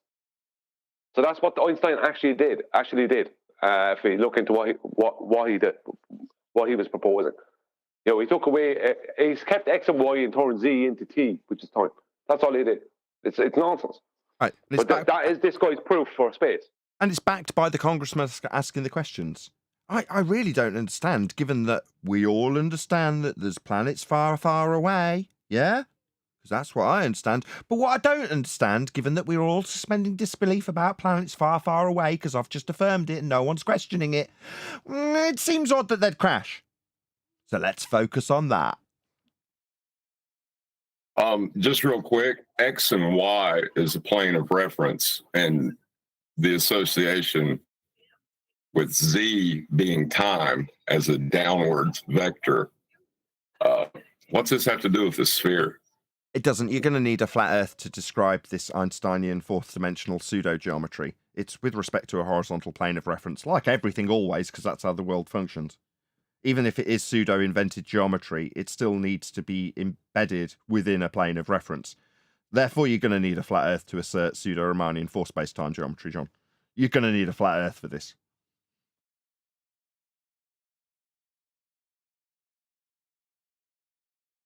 When you're talking about an actual event, they're being deceptive.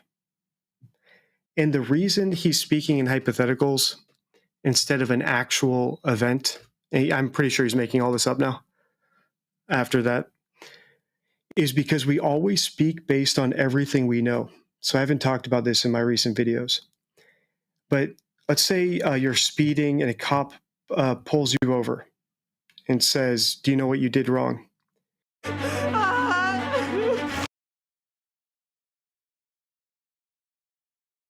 You will answer differently if you were actually speeding, if you knew you were speeding, and you will answer differently if you are sure you were not speeding.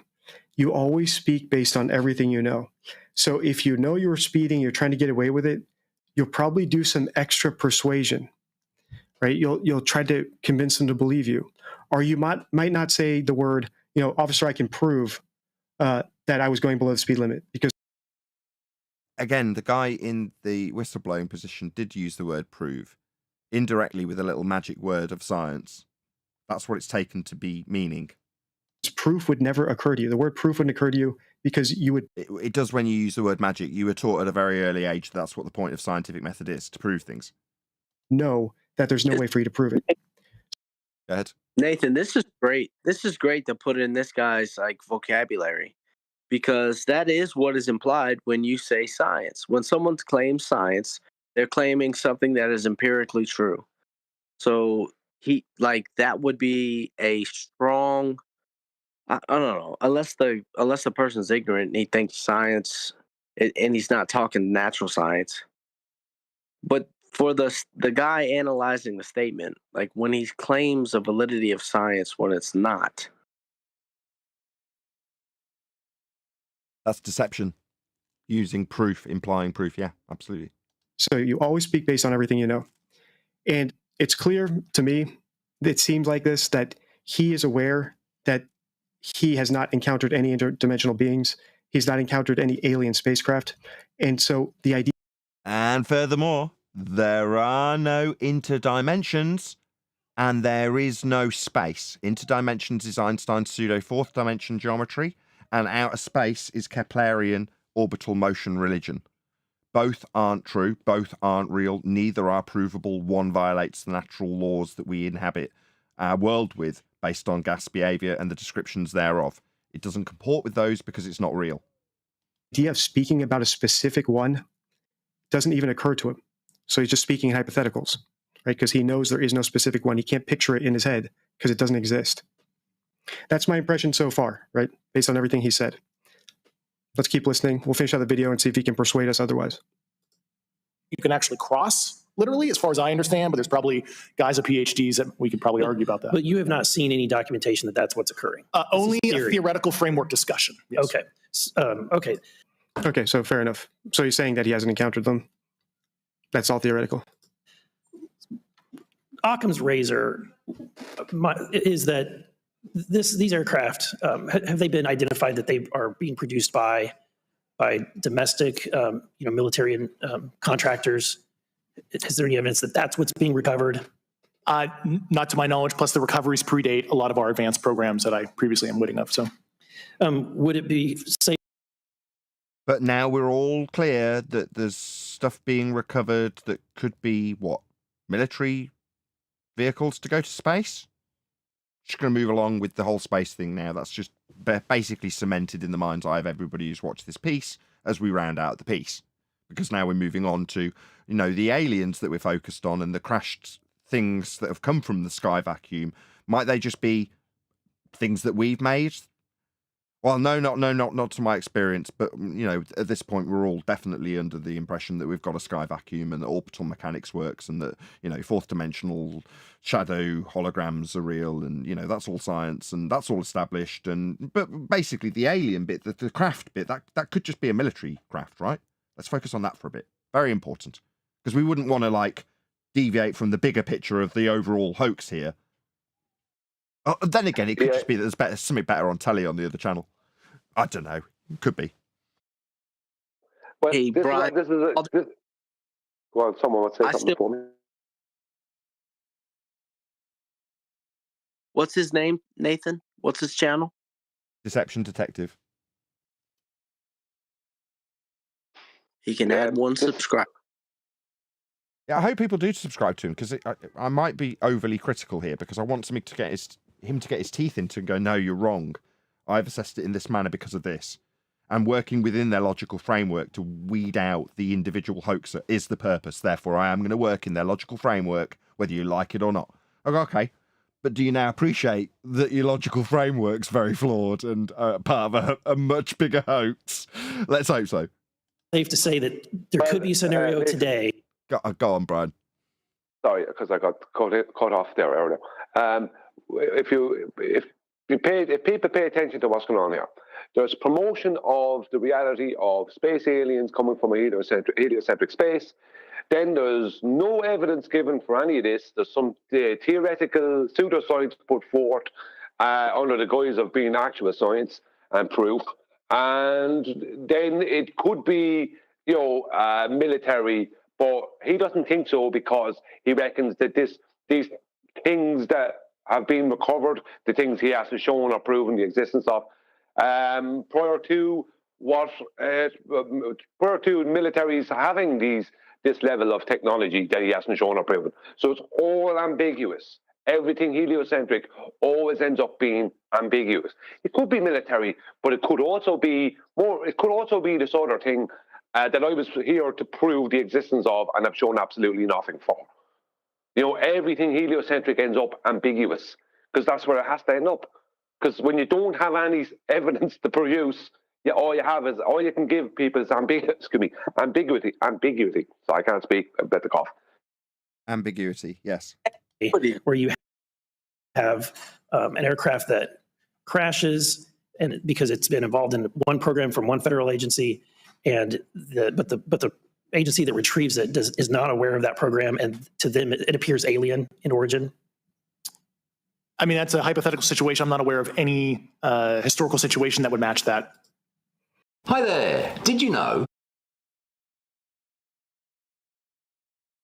No. He seems really intent on trying to get people to believe that there's alien spacecraft. But when it comes time to actually talk about one, he doesn't want to talk about it.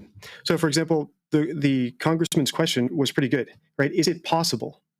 Is in the realm of possibility, in this realm of possibility that you exist in, sir, with multiple dimensions and aliens, is it possible that one department made an aircraft that looked...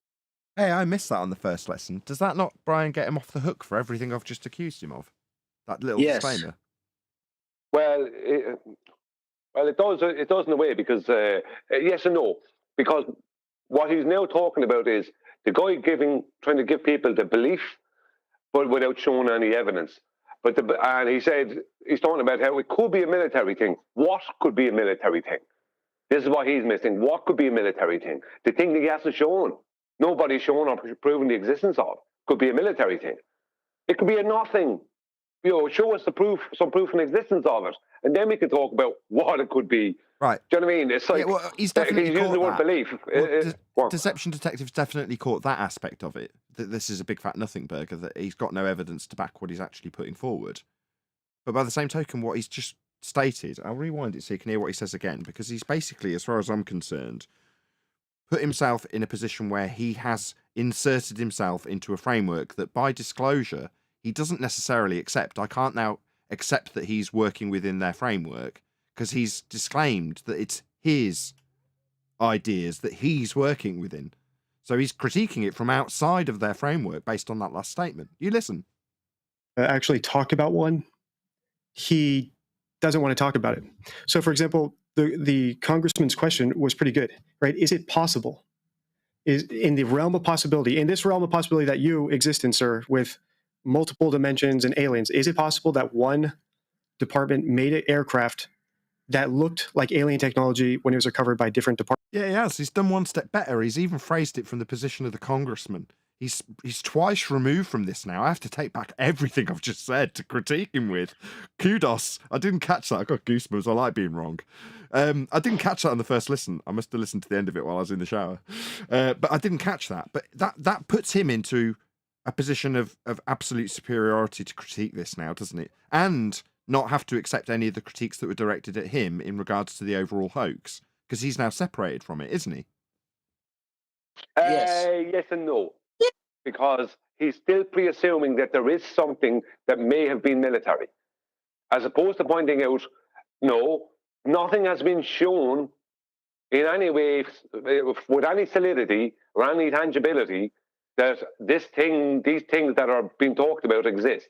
So show them with some tangibility that they exist, and then we can speak about them possibly being military, because you're being hoodwinked at that point into...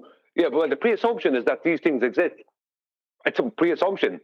Show them first, and then we can talk about what they are and what they're not. He said they might be military as opposed to alien spacecraft.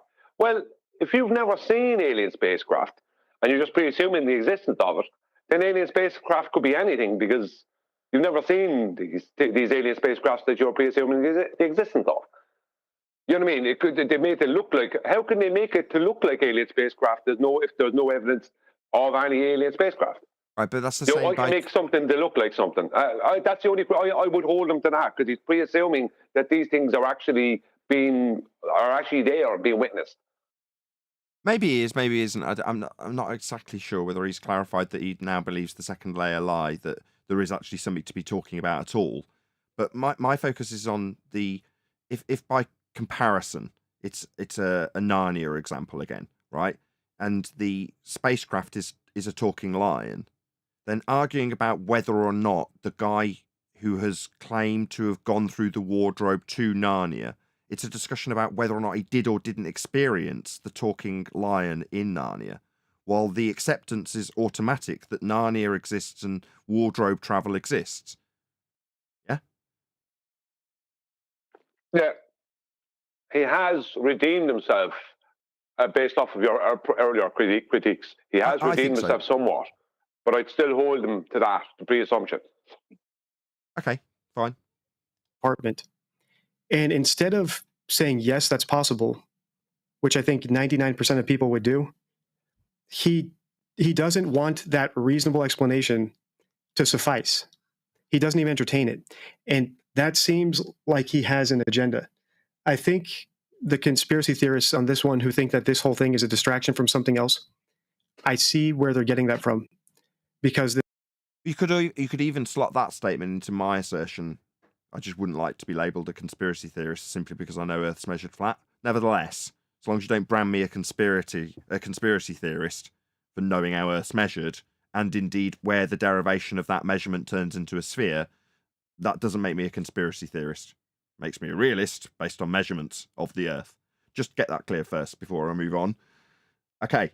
The overall deception, I'm going to reiterate it again, is the main point of this. So where you say there's something else afoot, I've assumed you mean out there in media land, whereas that could still be self-contained based on that statement by Deception Detective, which is to say, yeah, there is, I'm just not a conspiracy theorist, something else afoot.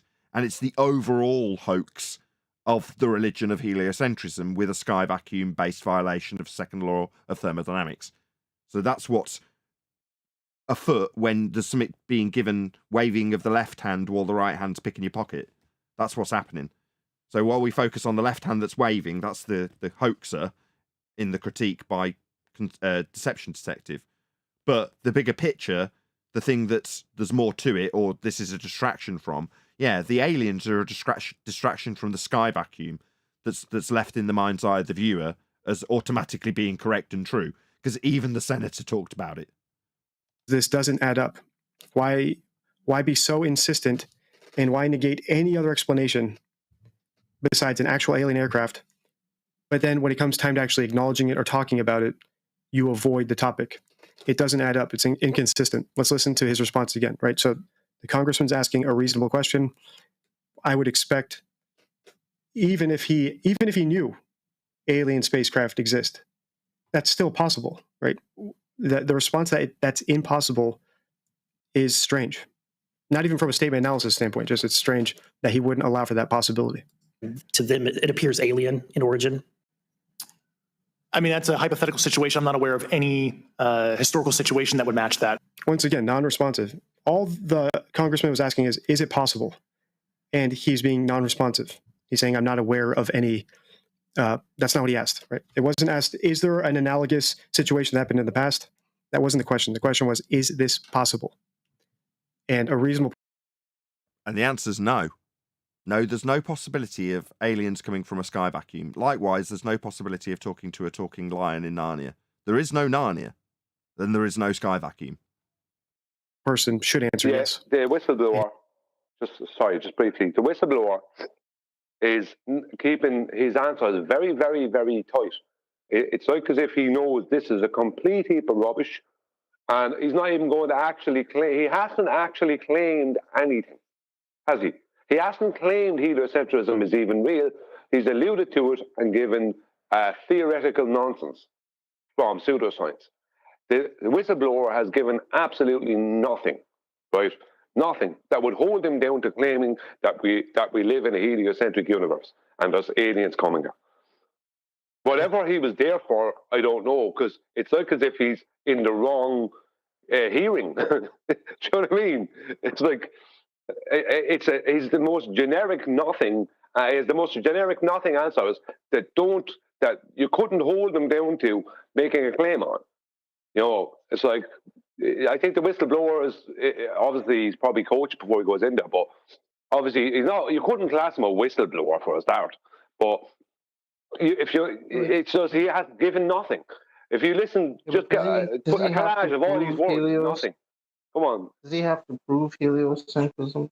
Because isn't he right now under the assumption that everybody that's listening to him is of the belief of heliocentrism? So why would he go in there and try to prove that? Exactly. He wants to do the opposite. He wants to take it 3 layers down from that. So that's the premise that's affirmed. But it doesn't need to be in any way discussed. Because if it's discussed, it can be debated, it can be talked about, it can be pondered. But if you're discussing something 3 layers down from a sky vacuum, heliocentric religious belief that needs propping up continually, then you can debate about that and ponder whether or not he's lying about the aliens and their encounters with people that they're beating up on the street or whatever. Because then you're not questioning heliocentrism. That's the bottom line. And he seems to be doing everything he can not to just say yes to that question, which is bizarre. That you described. So it has not happened that you're aware of. That I'm aware of. Thank you, Mr. Chairman. I yield back. There are a lot of claims in the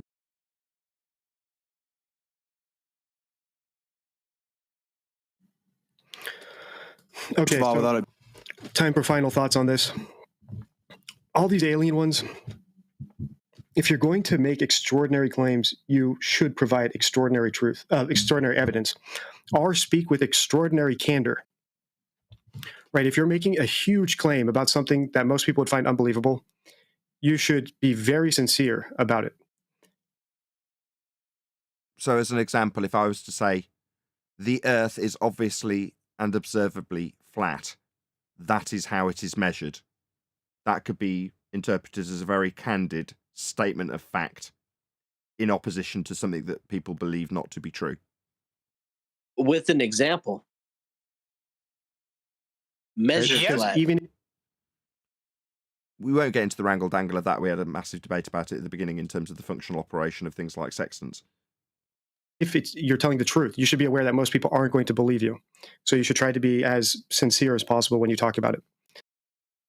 Or just point out that that's how it's measured. It's far easier. So avoiding, giving non-responsive answers to questions doesn't help. Calling yourself a whistleblower, but then respecting the sanctity of classified designations doesn't add up. Not allowing for the possibility that these aren't alien spacecraft is truly bizarre.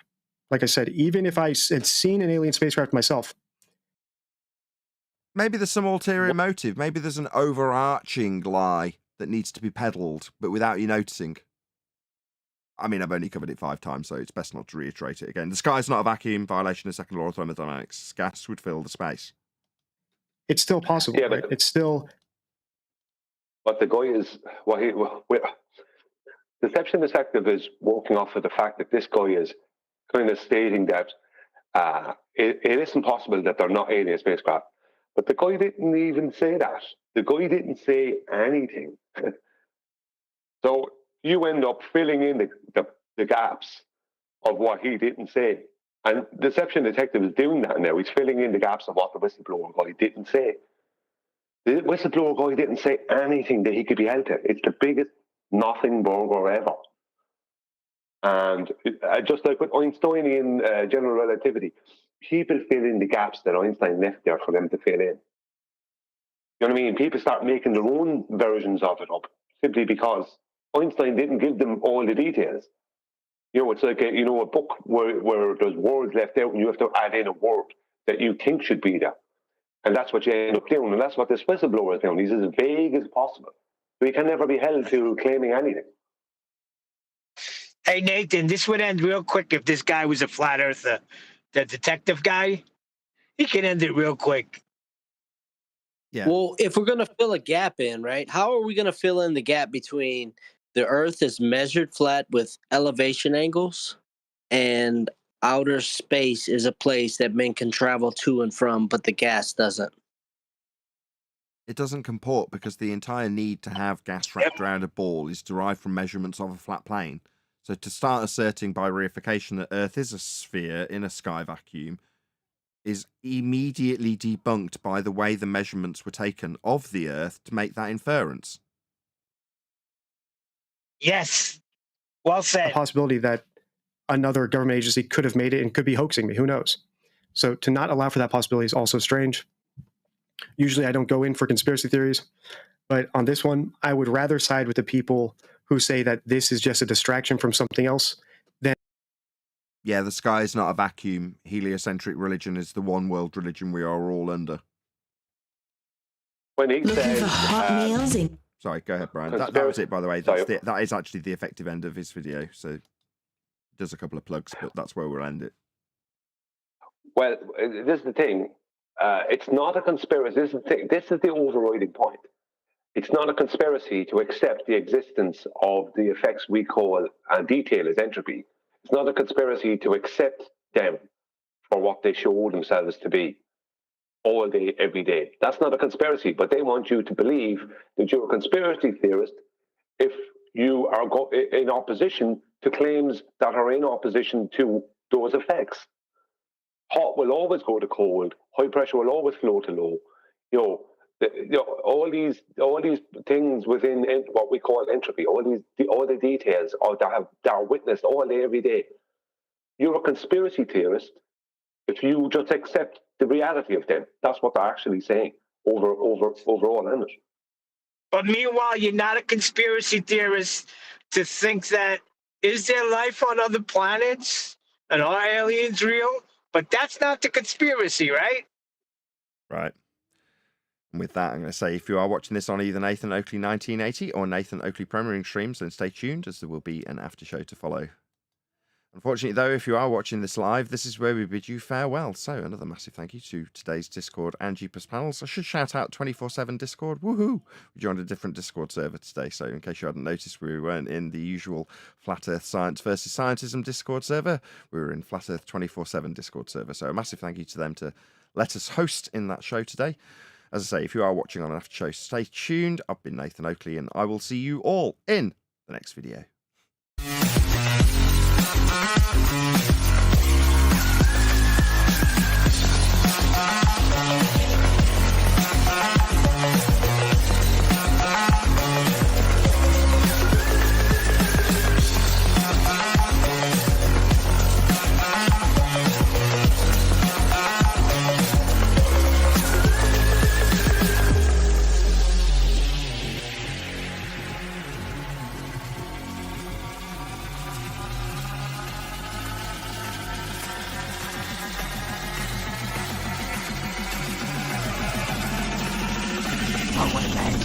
What a lovely day!